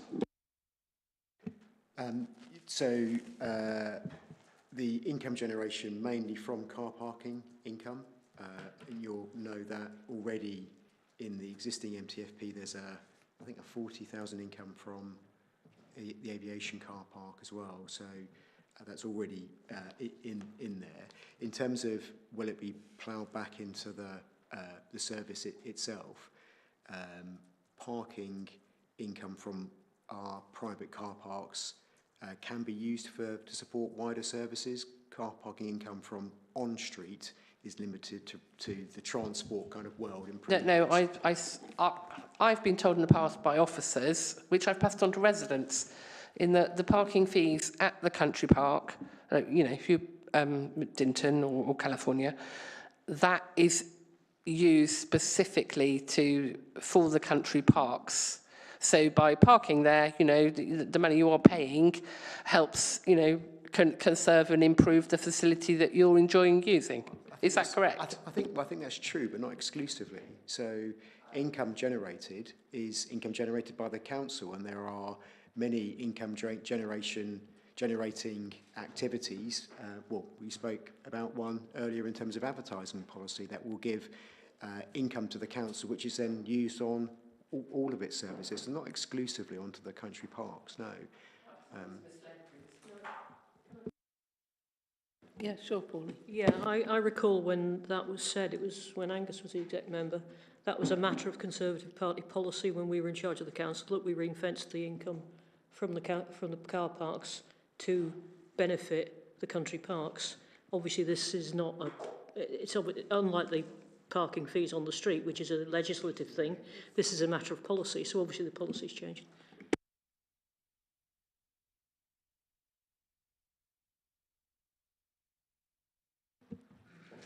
Okay, we're going on to PG2. Right. Can I just clarify what the 130 is? Just PG2, page 39.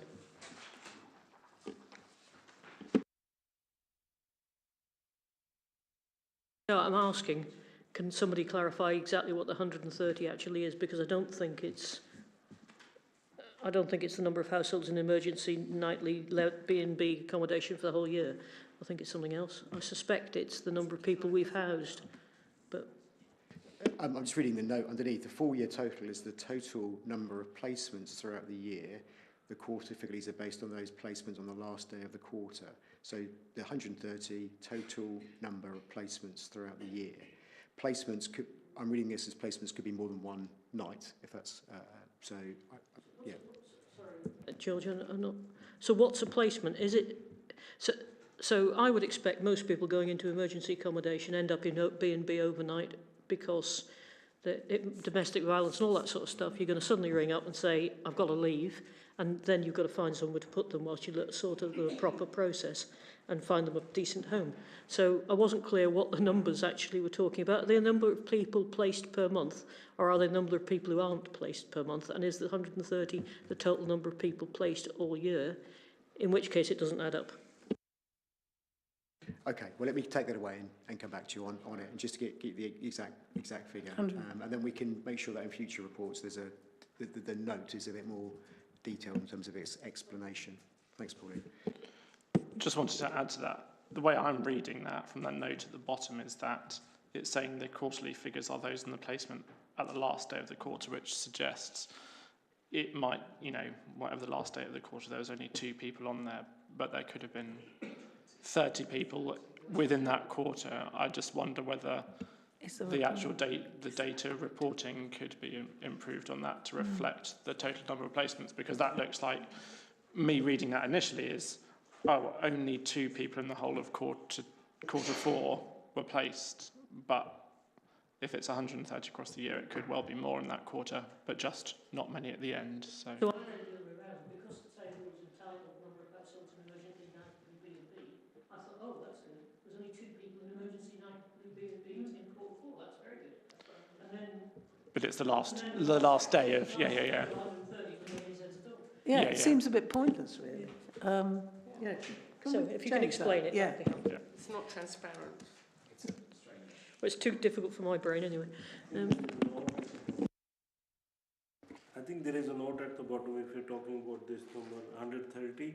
Just below this table note, the full year total is the total number of placement through the year. Yeah. The quarterly figures are those in placement on the last day of the quarter.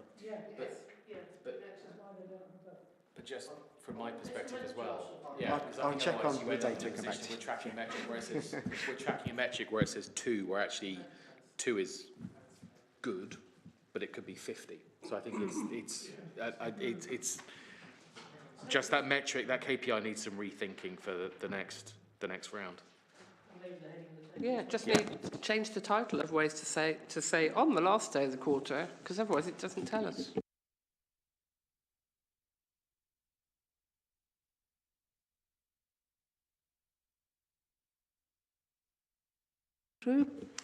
Yeah, I just had something on PG3, if we're moving on page 40.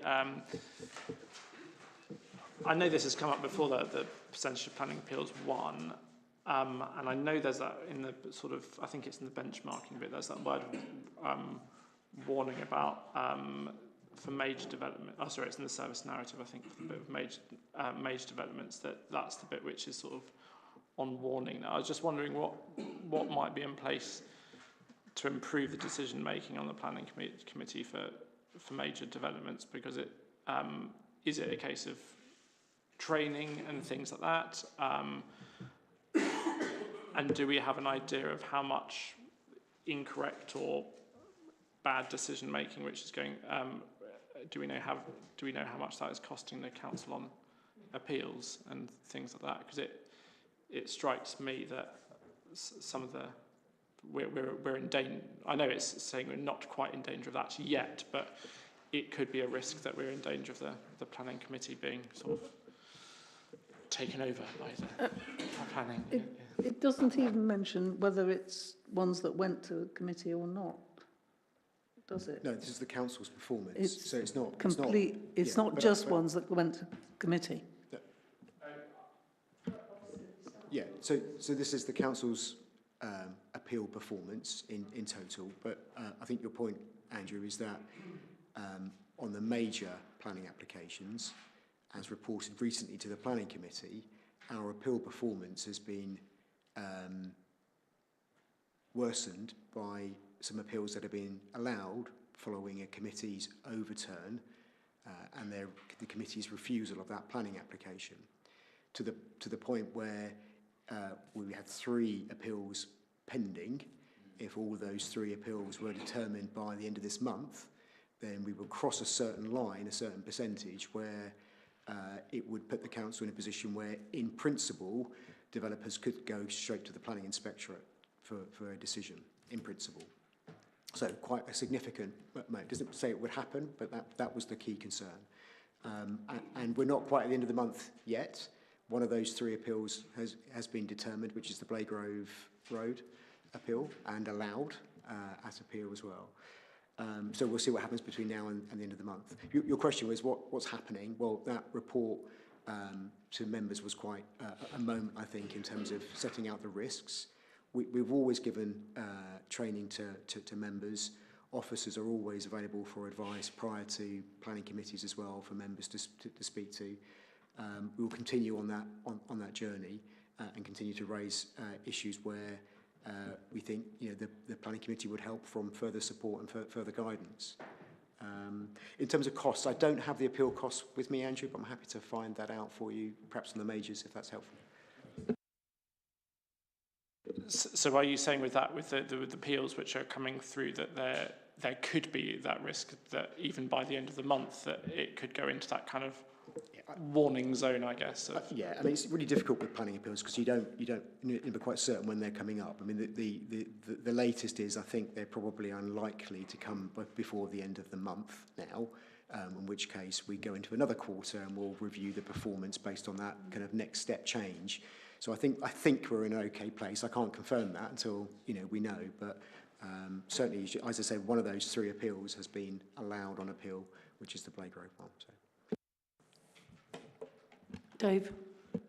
Yeah, I'm a great believer in scrutiny, so I think it should be very clear whether the office has recommended that the application should be allowed or not, and if the planning committee then have gone against that recommendation and then it's the appeal is successful, I think that does need to be clearly scrutinised, because there are 2 different outcomes here, isn't it? It could be that the planning committee wrongly refuse the application and then it gets overturned, or it could be that the recommendation is flawed. Can I just add to that, because I think I'd like to see more information in general. Sorry, I'd like to see more information, to Dave's point, about how that breaks down, just in general. So is it decisions made by officers? So I know I've got 1 in my own ward, for example, that was actually 2 in my ward that are rightly refused. Didn't go to planning committee because they were refused and it was the right reasons. I think certainly 1 has, I think both have gone to appeal now, or pending appeal, but those would be refused by delegated refusal, not commit. I think what I'm trying to say is I'd like to understand that kind of the matrix of how that breaks down. So how many were delegated refusal? How many were committee refusal against advice of officers or against recommendation of officers? How many were committee refusal? That's right. People need to take ownership of their role in the process. Finishing the rest of those words. But I think I'd like to see a breakdown of that at a future meeting, not necessarily in part of the KPIs, but just I'd like to see an update on how that works, or how that looks. Yeah, we do report to corporate community with the planning service, and maybe it's through that information can be provided. As you say, it's not perhaps a corporate. This is a corporate KPI, and it's the council's in total performance. But there's no reason why we can't supply that information to the corporate community, ONS, through the planning paper. I think that would be a great way. I'm not proposing for a moment we add it to the KPI pack, but I think bringing it to the annual review, I think would be a very good way forward, and have that level of detail to, as you say, Dave, own it. And circulate, yeah. Sorry, I interrupted. Pauline and then Jade. Pauline. Thank you. Same topic, actually. I was musing as to whether the issue was poor decision-making by the planning committee or officers. Depending on who it is, I don't know who it is, and it doesn't really matter. Whether there's a change of positioning from the planning inspectorate because of the headlong government policy to build on anything that could be built on. And therefore we're operating a planning committee and officers based on one set of assumptions, and the appeal body has changed its position or changed its thinking, or whether it's due to the tilted balance. And I don't want an answer now, but I'm just musing as to which of those are the most problem. We can. I mean, Chair, we can talk about this in detail, but primarily it's the tilted balance issue and that 5-year land supply issue, which reinforces the need to get our local plan through the examination and adopted as a critical piece of work for this year and 2026. Shahid. Thank you, Chair. I'm just looking at those figures again. It seems like just a point of clarification, Chair. Are these the percentage of planning appeals once it's gone to the inspectorate? Is that just? Yeah. So yeah. Yeah. So it says if you look at the figures, right, it's 2/3 obviously are 1 and 1/3 are, we lose them by default, right? So I think the point was mentioned about the cost. Yes, numbers are important, and the points which are, in terms of clarity earlier on. But I thought it'd be really useful to have, even I would have thought KPI, to say how much actually is costing the council to lose those appeals, because 1/3 is quite a significant number. And obviously there's a lot of time and effort goes into defending the case as well. So, I mean, that could be quite a huge number. I don't know. I don't know what the numbers are, but I would be very much interested to know what those numbers would be and whether it could be included in the KPIs. If not every quarter, but maybe end of the year. Pauline, did you want to make a point about that? Yeah, just thinking about what George just said. On the basis that it's causing us a problem, which might mean that planning gets taken out of our hands, I think is what you just said.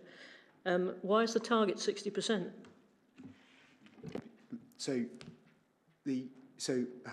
How can I describe this? The higher the figure, the higher the actual, the better. Government is a benchmark of all planning councils is 60%. These are all planning appeals, not just major, by the way. So they're all planning appeals. I'm pretty certain the government, I have to check with the planners, but pretty certain the government set a 60% target generally as a benchmark.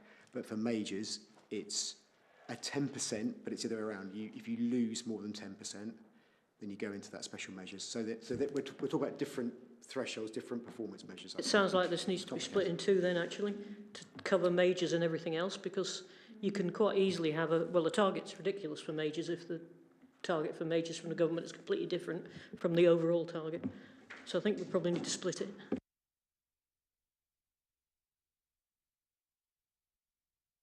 Yeah. Thank you. Totally different question. PG11, particularly in PG12, we've reached target. Are we going to increase the targets maybe next year? Because PG11 is doing really well and PG12 not far away. And I see you have increased one of them. I just wonder if we can increase the target. So PG11, this is the ASB service requests. I think it's similar to what we talked about earlier on. Doesn't necessarily mean that our performance in 1 year means that it'll be the same in the next year. So I think we should be cautious of just pushing up a target. We have got a relatively small team on ASB cases that work incredibly hard. They deliver great outcomes, I think, and we recently reported on levels of fines and so on, which it shows that we are pursuing cases. I suppose I'm trying to say is that I wouldn't necessarily think it should be pushed up each time, but I do think whilst a percentage is always helpful, it's the kind of quality of the work that's really important and the outputs that are really important as well that we need to take into account. That helps. Thank you. Pauline? I had a similar comment for consideration as to whether PG8 and PG14, the targets are a bit on the low side, bearing in mind we're doing a lot better than that. It's just a thought, really. And I wasn't quite sure on PG7 what red looked like. So we've met 58.17% of the year end versus a target of 61, and yet that's amber. I didn't know what the boundary between amber and red actually was. So this is PG7 in terms of the. I don't know what we've put down as a threshold for amber or red, in terms of the difference between the two. So the amber is 2 or 5%, and the red looks like it's closer to 7 or 8% difference. But I don't know what the exact threshold is that takes it over to a different colour. Yeah. So I think the questions are: what's the threshold on PG7 for red versus amber, and then could we think about maybe increasing the target slightly for PG8 and PG14, bearing in mind we're doing very well.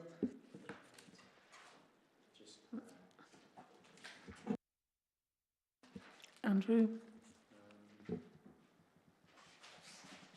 Yeah, So PG8 is missed. Well, okay, we'll take that away for PG8 and PG14. You said, yeah. Mine was just a very quick question on PG10, the non-ASB service requests. Is this individual requests on cases, or is this the number of cases? I'm just thinking about if there's multiple people reporting the same thing. Does that reflect that, or could it be 10 people reporting the same issue? I'd have to check actually and come back. Yeah, I was just wondering if that could be, when that is clarified, if that could be added to the sort of service narrative or something. That might just be helpful to know, because it may be the actual number of issues is lower, but 20 residents are reporting the same thing or something.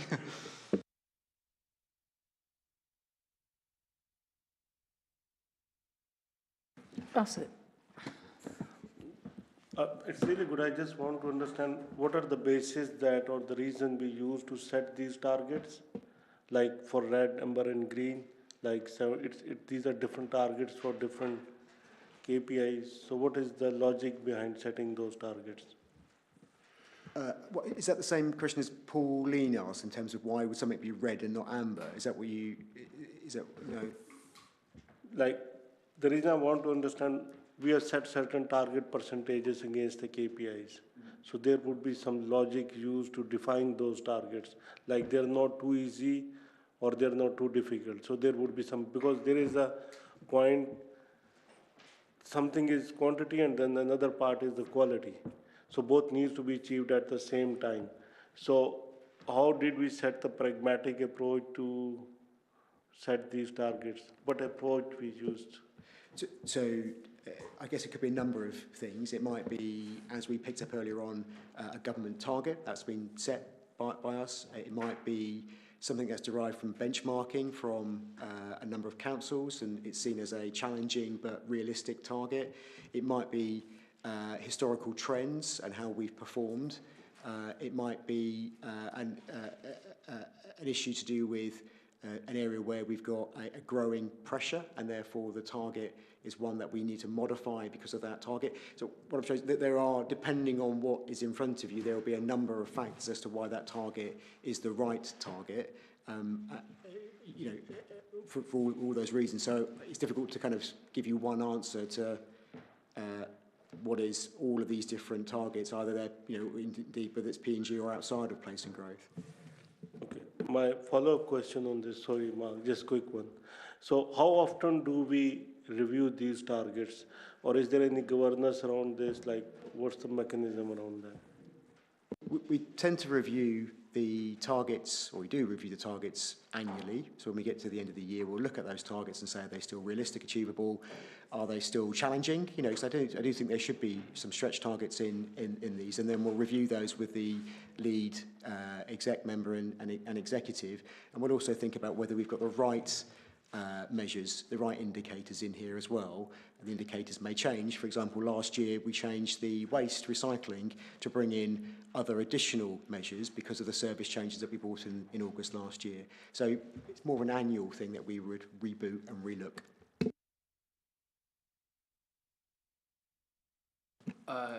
PG 13, page 51, just, it's got percentages. Could we get an indication of numbers? Because it's just the 2-hour and 24-hour response to defects. Just be a good idea to get an idea of, is it 6? Is it 600? Is it 2?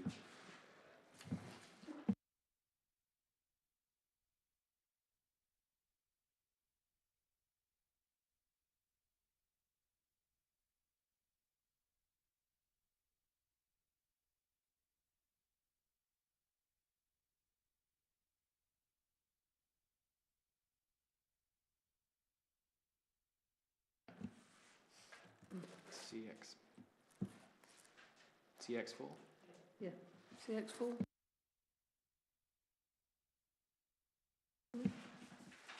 So my question with CEX4 was, what would it take to be red?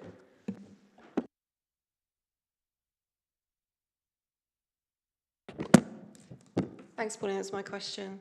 So in terms of CX4, so our target's obviously 65. Anything between 65 and 60 is amber. Actually, we've got 50, yeah, but anything between sort of 65 and 60 is amber, and then below that is red, we would see. But for this one, you're probably aware that we've actually got a review. We've got an external review looking at the website and our digital platforms and things at the moment. So we're waiting on the review to come back and give us some improvements that we'll make as a part of this. So on that basis, you've got 2 reds in here that are covered as amber. The quarter 1's 59 and quarter 2's 56. Yeah, apologies. I'll need to go away and check. It's probably 55, actually. I'll go away and check. Let me check that for you, and we'll come back to you on that one. Sorry. I think we made this comment a few times every time we go through these KPIs. From a transparency perspective and just generally understanding the data, it would be really good to get a better indication for most of these metrics about what's amber, what's red, what's green, what are the thresholds, what are the numbers. I mean, I know we have a huge amount of data in here, and it's going to be different gradings and different bands for each particular one, but it would just be good to understand, you know, when I look at this and go 59, 56, is that actually red or is it really amber? And it would just make it a lot easier to be able to actually understand. I'm not trying to pick, I'm not trying to say it should be 60 or it should be 55 or it should be 58. I would just like to know, is it 59? Is it 58? What is a red? What is an amber? What makes it green? Because then when you're looking at it, you can look at the performance relative to that benchmark. Sorry. We're obviously always looking to improve the reports. One of the things that we're working on at the moment is improving the consistency of how we report each indicator, drafting a series of principles around what makes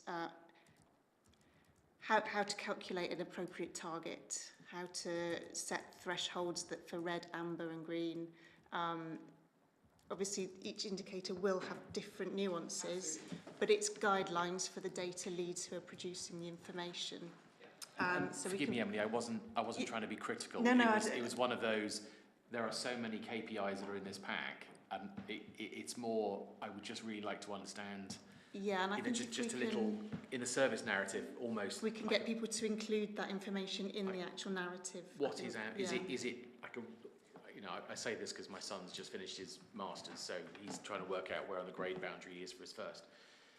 But it's so it's almost like where on that, you know, if the boundary is, you know, are you a high amber? Is it a low? Is it it's almost just giving us that ability to look at something and grade boundaries and look at it and understand where we are. Sorry. So we can look to include that in the advice we give to data. Thank you. It wasn't a criticism, it's just an observation.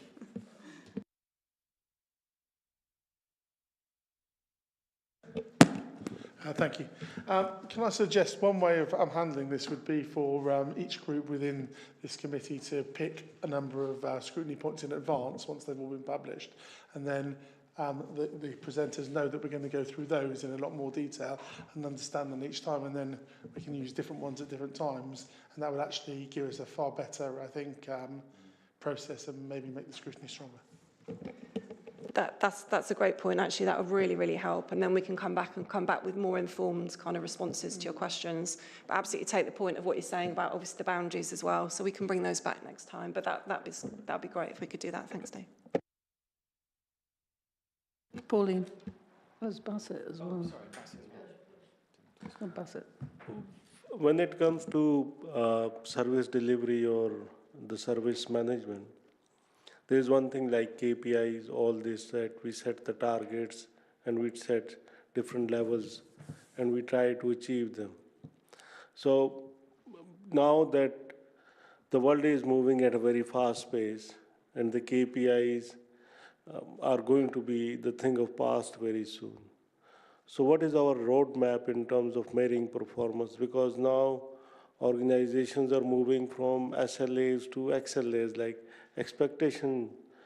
Yes, this is something which is green, but is it something which is not watermelon effect? Everything look green from the outside, but the inner should be green as well. I don't want watermelon to be green, but in terms of KPIs, it needs to be green as well. So if we are going to, if we want to present, we need to think what would be the best way to present. We can look at different things, and if you propose where we can actually get the feeling how this area is working in reality, I think that would be very helpful for everyone. It's just a comment I thought to share with you guys. Yeah. Pauline and Andrew. Pauline. Thank you. I was actually, at the risk of disagreeing with Dave slightly, I was actually going to say at the end, which I'll say it now, I've been quite impressed by how many of the questions the officers who do cover a huge amount of range have actually answered comprehensively and this evening. So I'd like to thank you, actually. You can't know everything, but you know an impressive amount of information, so thank you. And I've got another question on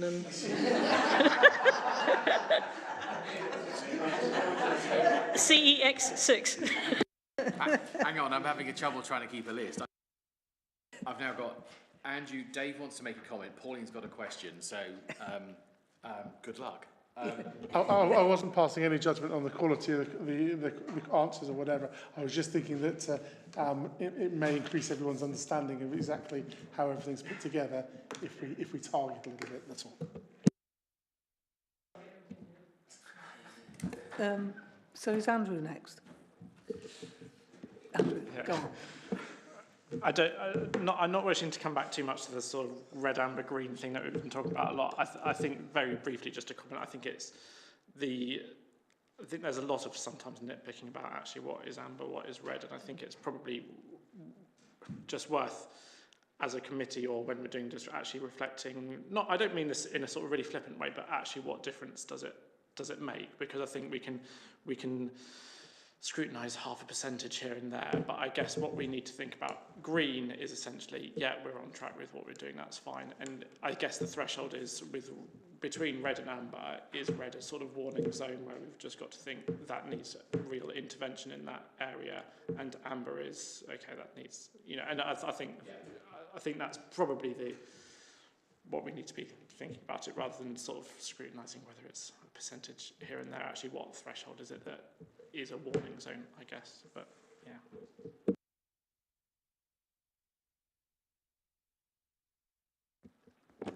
Yeah. Sorry about this, the CEX6, I wasn't quite sure why Q4 was marked as worse. So it's below 10%, but is that a problem? To go back to a bit of Andrew's thing. Well, we're looking at CEX6 and it's 9.4% and the target's 10%, so it was, yeah, so the direction of travel from 10.1 to 9.4, it's gone from amber to green, but it's gone from better to worse. So I don't really understand that as a logical construct. Well, then why is it worse? It shouldn't be worse. So if it's gone from amber to green, it should be better, shouldn't it? Yeah, it's exactly right. Yeah, then you're right. Yeah, that should be. Yeah, it's a mistake. We'll get that rectified. Thanks, Pauline. Thank you.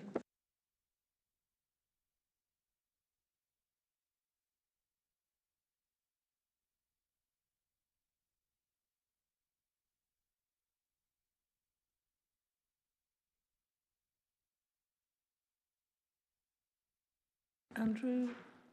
I was just going to come in on number CX8, if we're on that one. I know this has come up a bit before about the pupils in receipt of free school meals as a bit of a strange one because it seems a bit vague as to actually, and I know it was taught actually in the sort of actions to improve whether this is a useful KPI going forward. And I would agree with that really, because, and I think it's actually what are we trying to get from this KPI.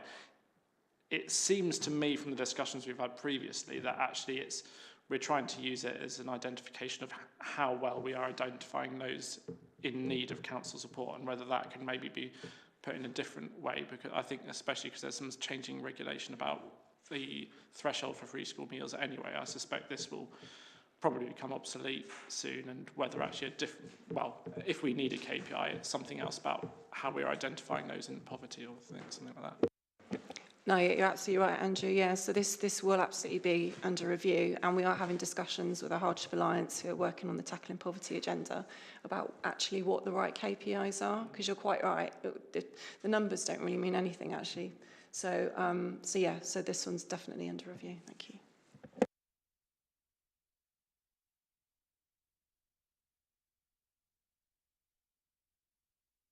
Pauline. My next one's in CS, if anybody else has got anything before. No? CS5, so quite a long way down CS as well. The question with this is, what happens once we exceed 20 weeks?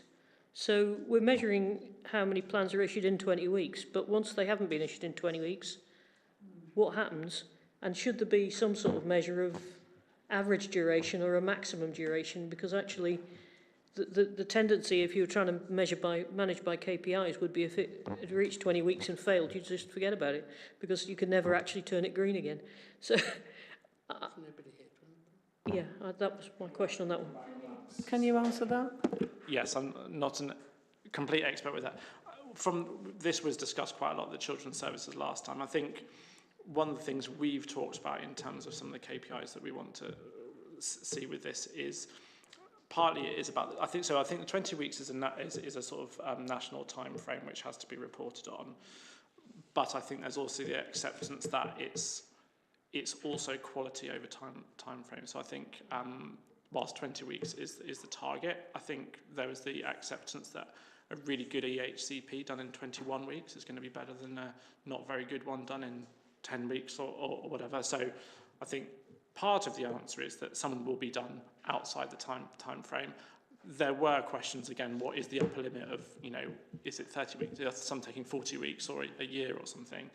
But I think added to that, I think there's a bit more work that we want to be seen done at actually the quality of them as well as the timeliness, because I think that's a big thing. Timeliness is important, but I think quality is even more important as well. Yeah, I completely agree.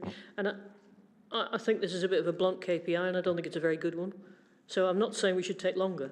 I'm just saying that the way we measure it, which is sort of a cliff edge KPIs, not actually very helpful. Yeah, I have a feeling that it's a statutory one, which I think so. For example, of bad government. I'm not knocking you guys, by the way. I suspect it might be ours. Yeah.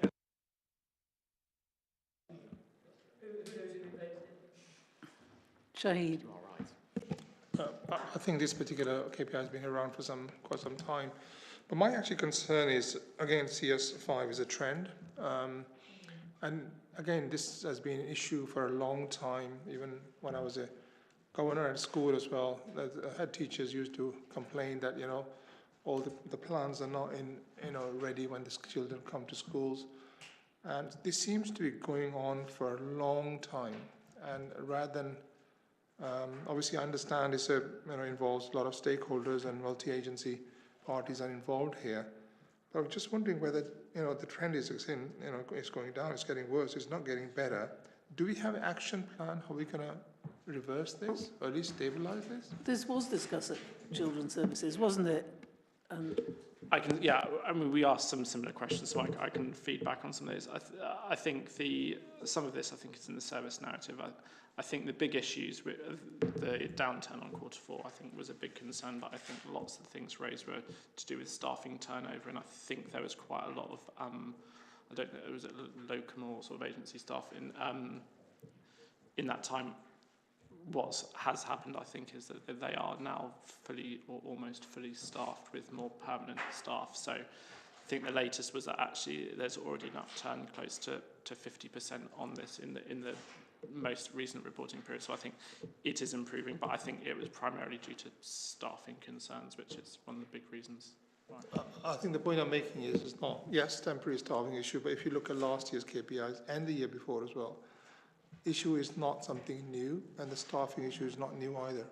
So I'm saying is that something which is going on for years, and still we haven't got to the bottom of it. That is a concern.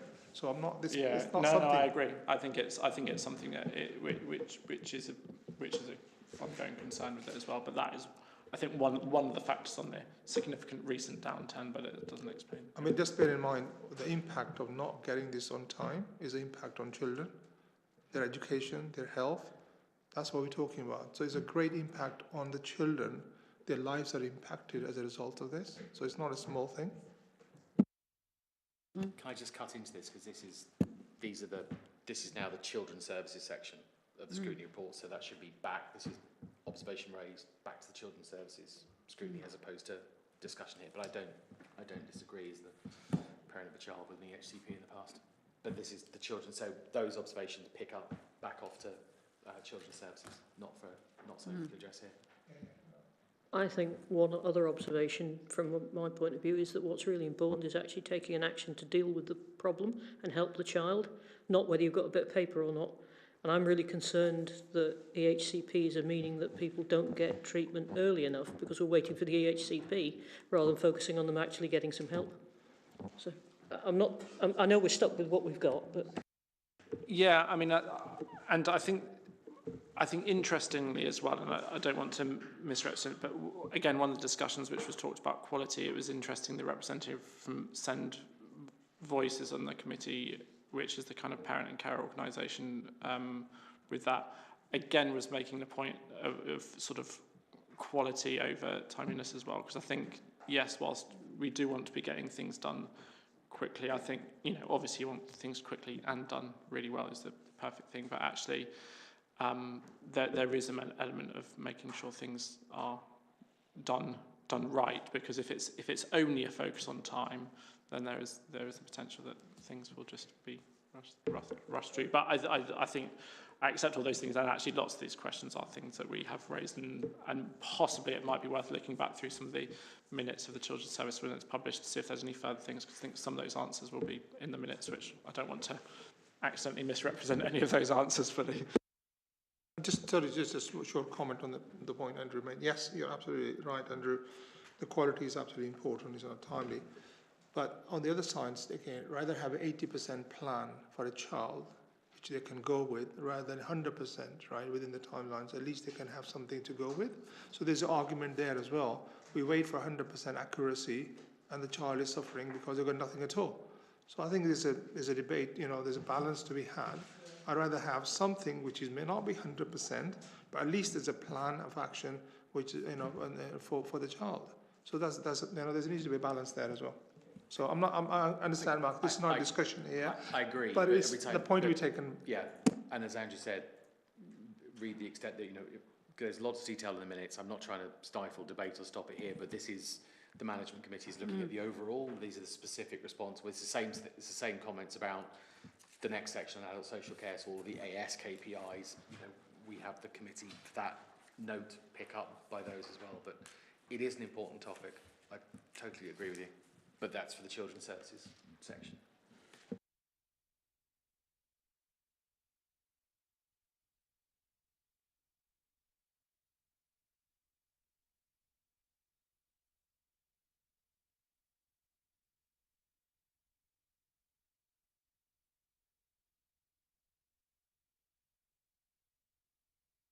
I think somebody was saying something about public health. It was you, yes.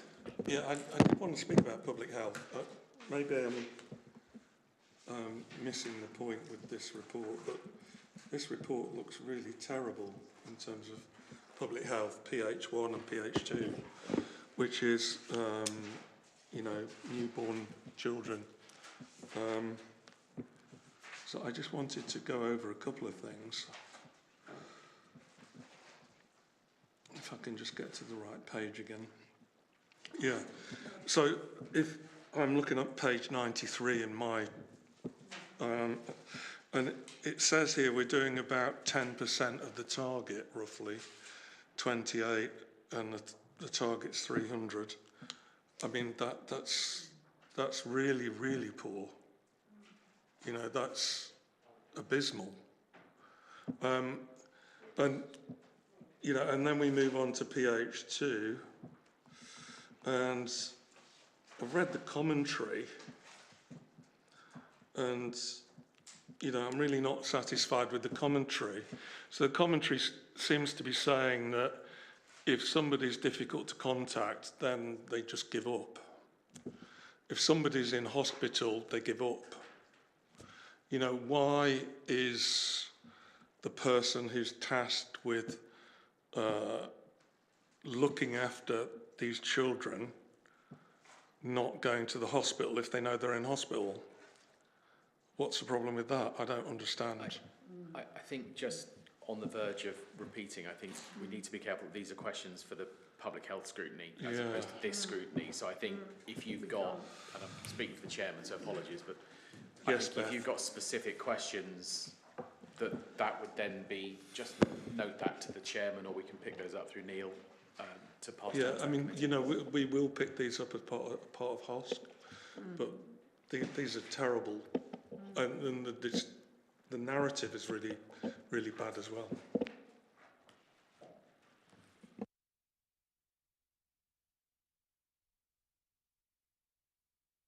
Any more? Pauline seems to have a finger up. I just wanted to, before we go into the sort of doom cycle on PH, I'm not clear how many of these services are things that we deliver rather than the NHS. And I think it would be useful to note mostly they're NHS, and that they may be abysmal, and we may want to do something about it, but we have limited influence. I'm not standing up for anybody, I'm just saying that we need to be clear when we're looking at this stuff, who's responsible, or who's accountable, or both. I think just given the concerns here, we'll take this to see our corporate leadership team tomorrow and just highlight the issue that the committee has raised. And I'll speak to Jyoti, our lead for public health. I think you're right, Pauline, some of these are matters that we monitor rather than deliver ourselves, but we'll get an accurate picture so that there's an informed conversation at the right committee on these issues. Thank you, Chair. If you are going to discuss that, it would be useful to know what influence we have, because if we can't do anything about it, and we have no influence on it, why? Yeah, exactly. I mean, it's interesting to see, but there needs to be some way of managing whoever is accountable to make sure they deliver it. And if we don't have that ability, then somebody else needs to be monitoring these KPIs, because we can't do anything about it. I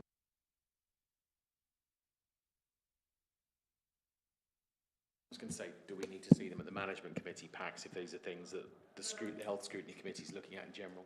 I think we should, because I think we should still look at them, but it might be worth actually annotating each one in the PH area to say this is an NHS one, this is a council one, because not all of them are NHS. And thinking very carefully about who can actually influence them if they're going in the wrong direction.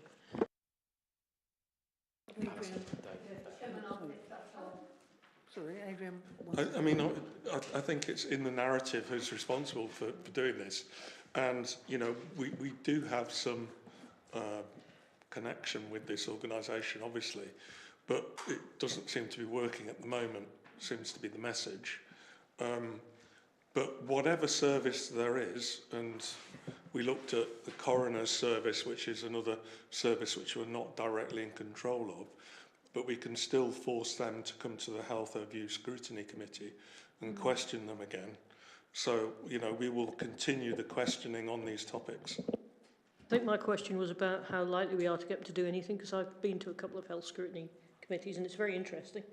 And the one on dentists, NHS dentists, was fascinating, and the people who were presenting from the NHS had a completely different view of what was going on from the dentist. And it was a very interesting session, but we have no influence over it whatsoever. So we need to work out what our levers are, if anything.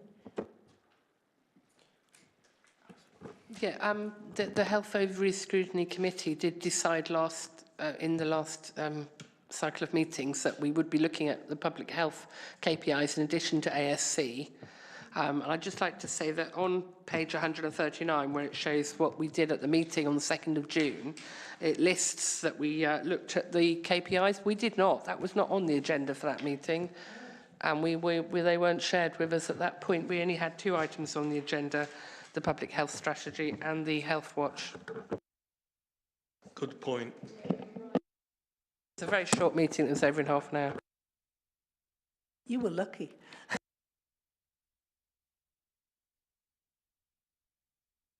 Exactly. Sorry, I was flippant.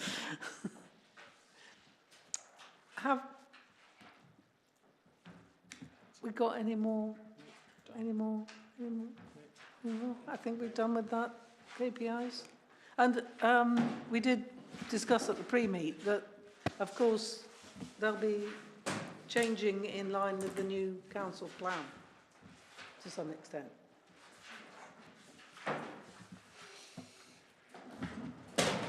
Oh dear. I didn't want to do that. Nothing's plugged in. No. Right. Nothing goes off. Okay. It's the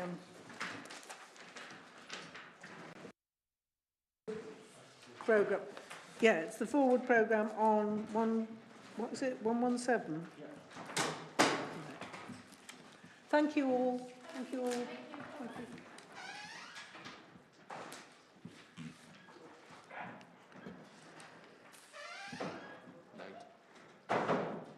Okay, has anyone got anything to say about page 117? I thought we were going to add another couple of columns on here that said whether it was going to scrutiny and which scrutiny meeting it went to. Yeah. Which isn't in here.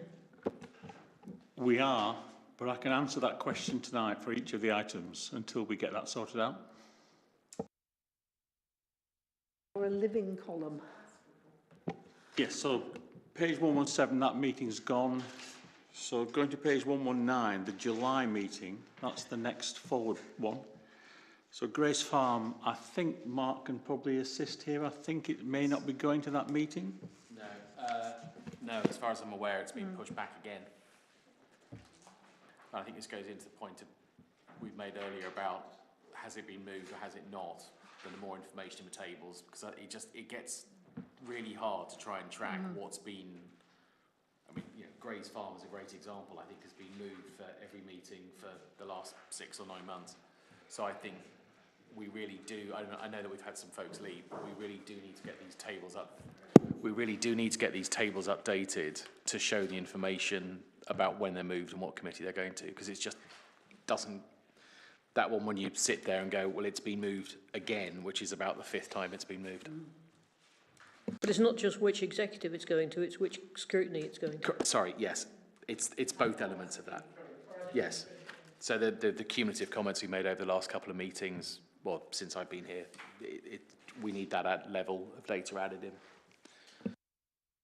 So, building on top of that point, do we have any powers to bring officers or exec members to this meeting to explain why this has been deferred for 6 or 9 months?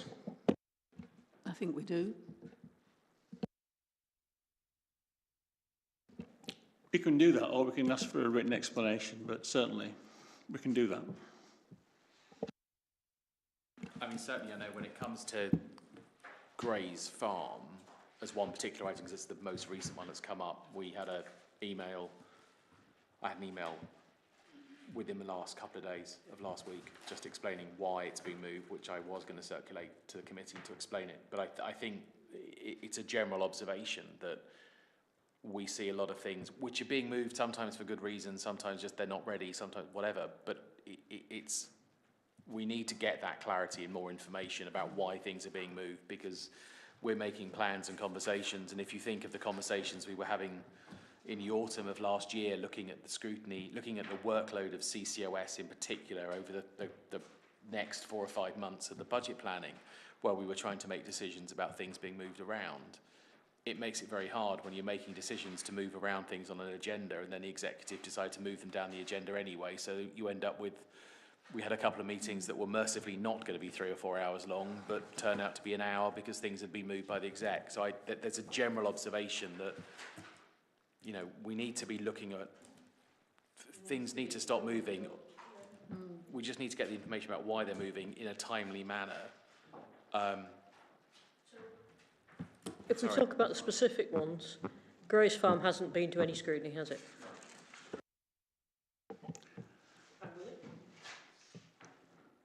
I'm sure it will. As soon as we know when it's coming, obviously we'll let you know. Then back to page 120.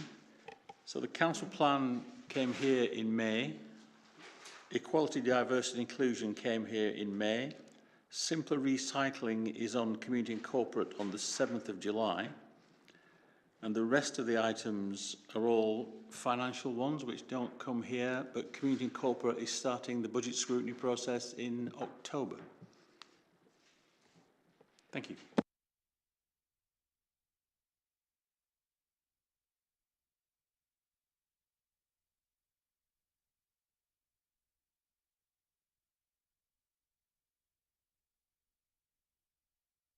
Okay, no comments on the rest of that?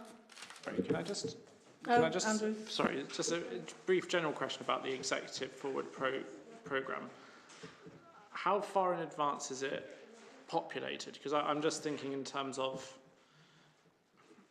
we've had it before a little bit where we've spotted something on the Executive Forward programme which we think, oh, maybe that should have come to scrutiny, but it's either been too late or a bit rushed. But we've got the things in, we've got sort of, yeah, trying like filled out meetings till the 24th of July, but obviously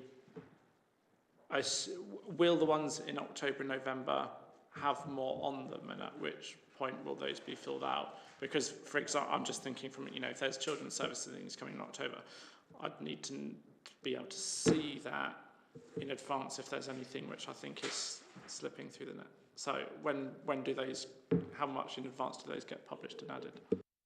So it's published every month, the Executive Forward programme, and you're right, there are bound to be additional items coming forwards.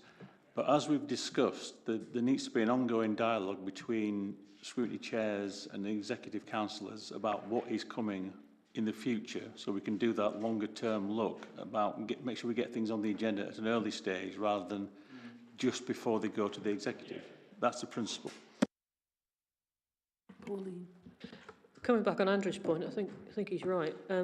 It looks to me, looking at this, like the executive's not, or the council's not planning to do anything next year, really, because all of the things are standing items: the capital monitoring, the revenue monitoring, treasury management. Everything's already gone through, apart from this Grace Farm thing. So, is it right to infer that the council isn't planning to do anything next year or this year? Because that's what it looks like. One assumes not, that it hasn't populated. We haven't. I mean. So maybe we could send that message back. Yeah, and maybe we should have items that are going to come to meetings, even if they're not actually down for a particular meeting. As I just said, hopefully that discussion is ongoing between the relevant chairs and the executive councillors, and it's up to the scrutiny committees to decide what they want to look at. So that's their power that they have. Yeah, sorry, but I think to that point, whilst we're having the conversations, certainly I'm having conversations with my exec colleagues on that. To this point, you know, this is a public-facing document that very clearly shows nothing in it for the end of this year. I think whilst... sorry, yeah. Late, tired. I think, you know, there will be a forward plan of what they're expecting to come up, and that information, whilst, you know, can be shared with chairman and discussed, I would like to see more information added to this. You know, we will know what there will be more information that they know will be planned to come for decisions in general to the November meeting or the January meeting, etc. I think there's more information that can be added in here, even if it's then moved, just as or just shared more widely, as opposed to just chairman having it, then sharing it and deciding. It should just be, we know roughly as an executive what this is going to be in the October meeting, November meeting, January meeting. I know that, you know, in a previous place in another time, I had information about what was roughly going to be on the exec programme for the next 12, 15 months. Maybe not 15 months, but you had a certain amount of information that was published further out. And obviously you'd expect the further out you would go, it would get a little thinner. But, you know, I would expect to see more information around one item on an agenda on the 20th of November meeting has currently got one item on the agenda. But I know there'll be more on it that's rough, even draft plan to come to it that would give us a better view. Sorry, late and tired. Sorry, I think that comes back to, I don't know who suggested it, might have been Catherine, that we have a hopper. So if we don't know when it's coming, just put a list down of things that are going to come somewhere, and then... I think that's what I was trying to get to as well, yeah. and thank you for articulating what my brain was stumbling over. I think it's the same point as Andrew as well. It's the, what is the hopper and roughly when do we think it might come in, even if it's not? Yes. Thank you. Late, tired, brain stumbling over things tonight. And I'd like to observe that on page 122, it's the wrong list of executives.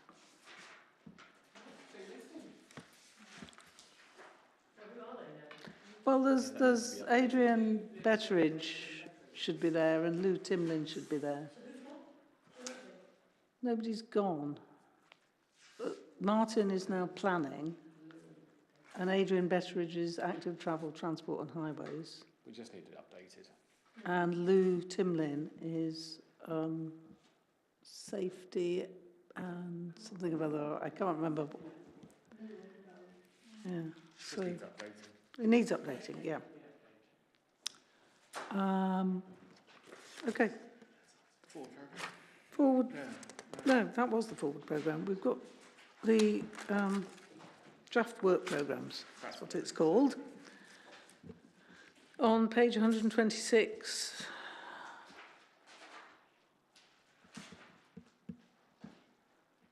our next meeting.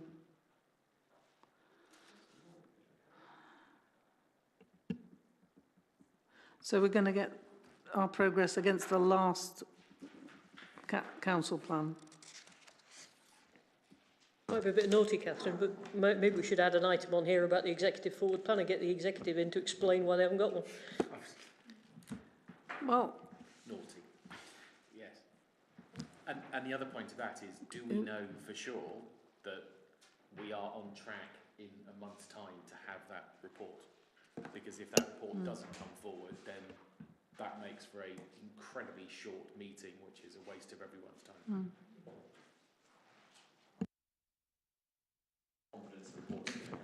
So I was sort of joking, but maybe we should actually put the executive forward plan on here and ask the chief executive and the leader of the council to come and explain where it is. I would support that. all the chairs of the committees are here, so... I think it's structural leadership, not the individual chairs of the committees. I think what we need to do is have an understanding of why the executive forward plan doesn't exist at the moment and get them to explain what's, you know.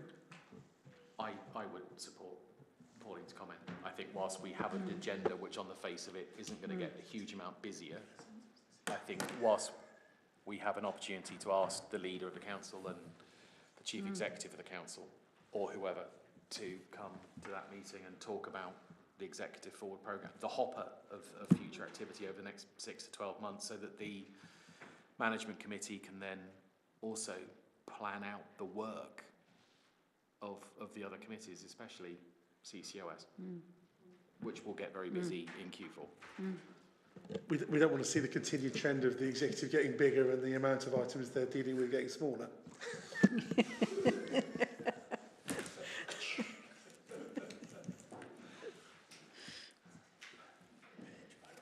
Yeah, Move it on. let's go on to page 127.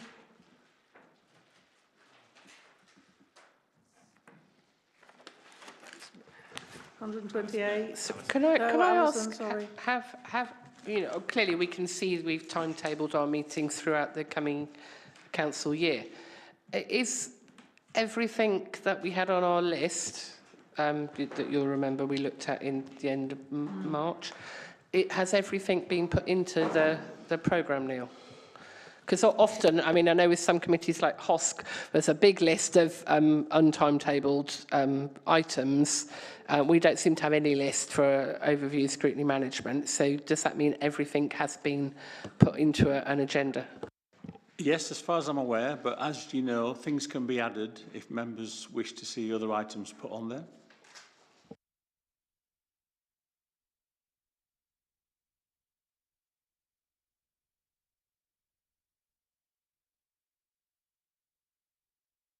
It is a big list that we had of, you know, at least a page of like 20 items, the things we needed to cover this year? I'll check outside the meeting. Clean. Sorry, page 134. Is that a typo? Helping early strategy. Do we mean early as in early, or do we mean early as in early? It says early as in early. I think it's Yes, a typo. that is a typo. It came up somewhere else before and it caused a lot of confusion. But it's helping early without the E. We're not helping early with the E.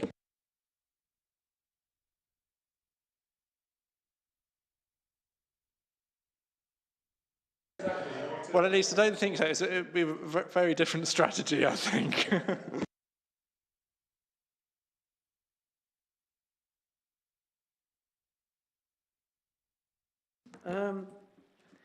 Okay.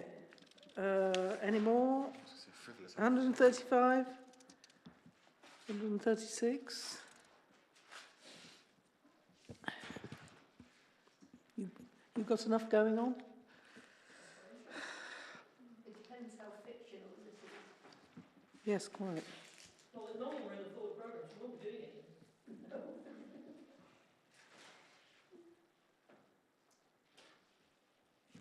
137. We start to hit the busy series after. 139.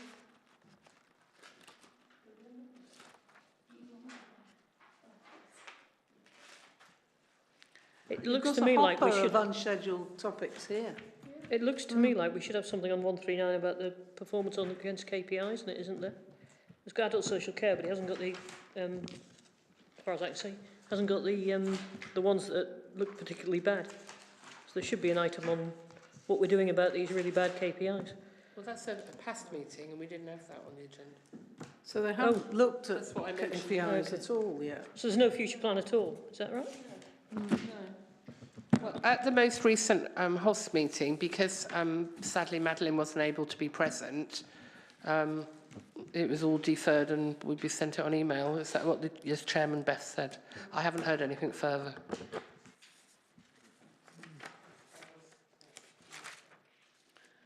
Just a point of clarification. Page 137, which comes under the heading of Community and Corporate Overview and Scrutiny. Sorry, what page? 137, which comes under Community and Corporate. It says to scrutinise the Council's adult social care and children's services budget in 20. Does that come under corporate? Yes. It's oh, so every finance comes under corporate. So, okay. so we have all of the budget items that come through ours, to which there's a standing invite to the chairs of those committees. But yeah, CCOS has all the budget items.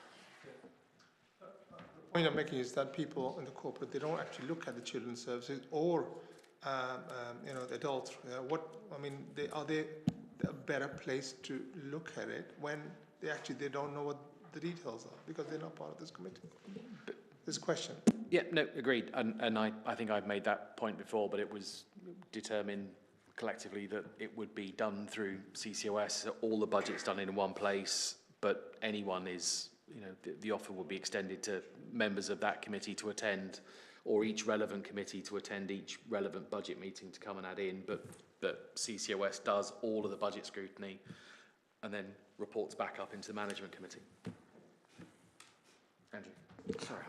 It was just a general comment on, just on the forward, the draft forward programmes or whatever, that I think there's just some bits missing. I just know the children's services one, I think we've got that forward programme planned out till March, and it only goes up to the September meeting, and I don't know whether we just want them. And I think the same with the health one. It seems to only have the meeting in the past, whereas I presume there is a further forward plan going forward for health, isn't there? But on these, so I think maybe those can be updated. I'll make sure they're fully updated for the next meeting, Chair. Sorry. So are we saying these exist but they aren't here, or are we saying they don't exist? Because it's two different things. Yeah. So there's the children's services one, which is quite packed out until March next year, written out. Yeah. Children's Services exists but isn't here. What I So- think I heard so with the HOSC so is the it doesn't September- exist. Yeah, September one looks correct, but it's just we've got ones for November, January and March all sort of planned out as well, but not on here. So the question for me with HOSC is, does it exist? Is there a forward plan? Who's the chairman? Beth. Is there a forward plan? Sorry, I wasn't listening. Sorry, something else. Is there a forward plan for HOSC that isn't here, or is there no forward plan? I don't know, to be honest. Well, if you're the chairman, there isn't a forward plan.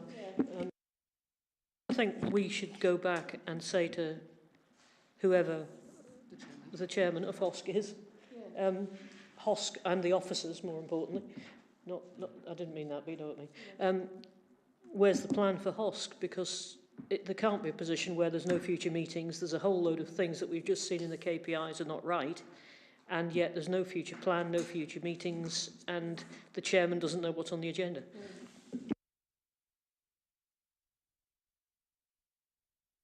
That seems perfectly fair, yeah? So, as I said, I will take all that back and make sure we have a full, up-to-date list for the next meeting. Can that be circulated before the next meeting so that we can all get sight of it? Do you think that might be possible? It is circulated before the next meeting.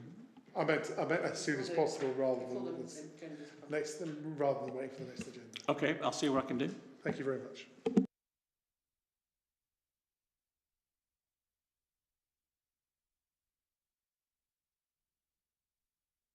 Once we've got a permanent person in the public health position, we should be much better off. We've had 3 public health officers, I think, in the last 2 or 3 meetings. But they don't produce your forward programme. No, but it's something that can come from them.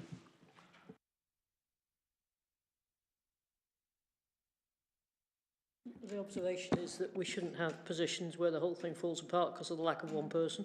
No, whether it's the Democratic Services person who does the work behind the agenda, or whether it's the head of HOSC, there must be, or head of public health. There must be, I mean, we don't only have one person in public health, there must be a process where if there isn't somebody in that post, there is somebody that's acting or standing in or making sure that it still runs. Otherwise, that is a real worry. Not just a small worry, that's a big worry if the whole thing doesn't work just because one person isn't there.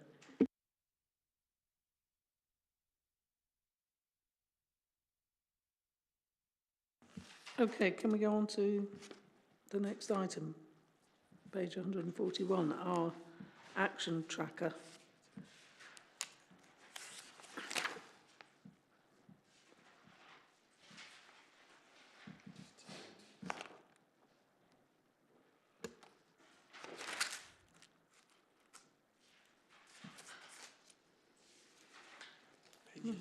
Well, page 141, page 142, you've got something? I'm not sure if it's on my... We've got that page yet. I've lost the page. 143. 143. There are only 3 pages. There's 143. There's an action on me, which has to meet with Mark Ashwell, but that's not yet happened. But I will make sure. Neil prompted me earlier. That's just not been able to get all of everyone's diaries aligned.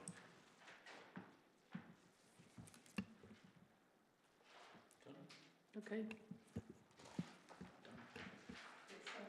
Alison? So in the action tracker, it says we're having a further progress report from the Berkshire Prosperity Board. Is that going to be on an agenda of one of our meetings? I think it's on the forward programme.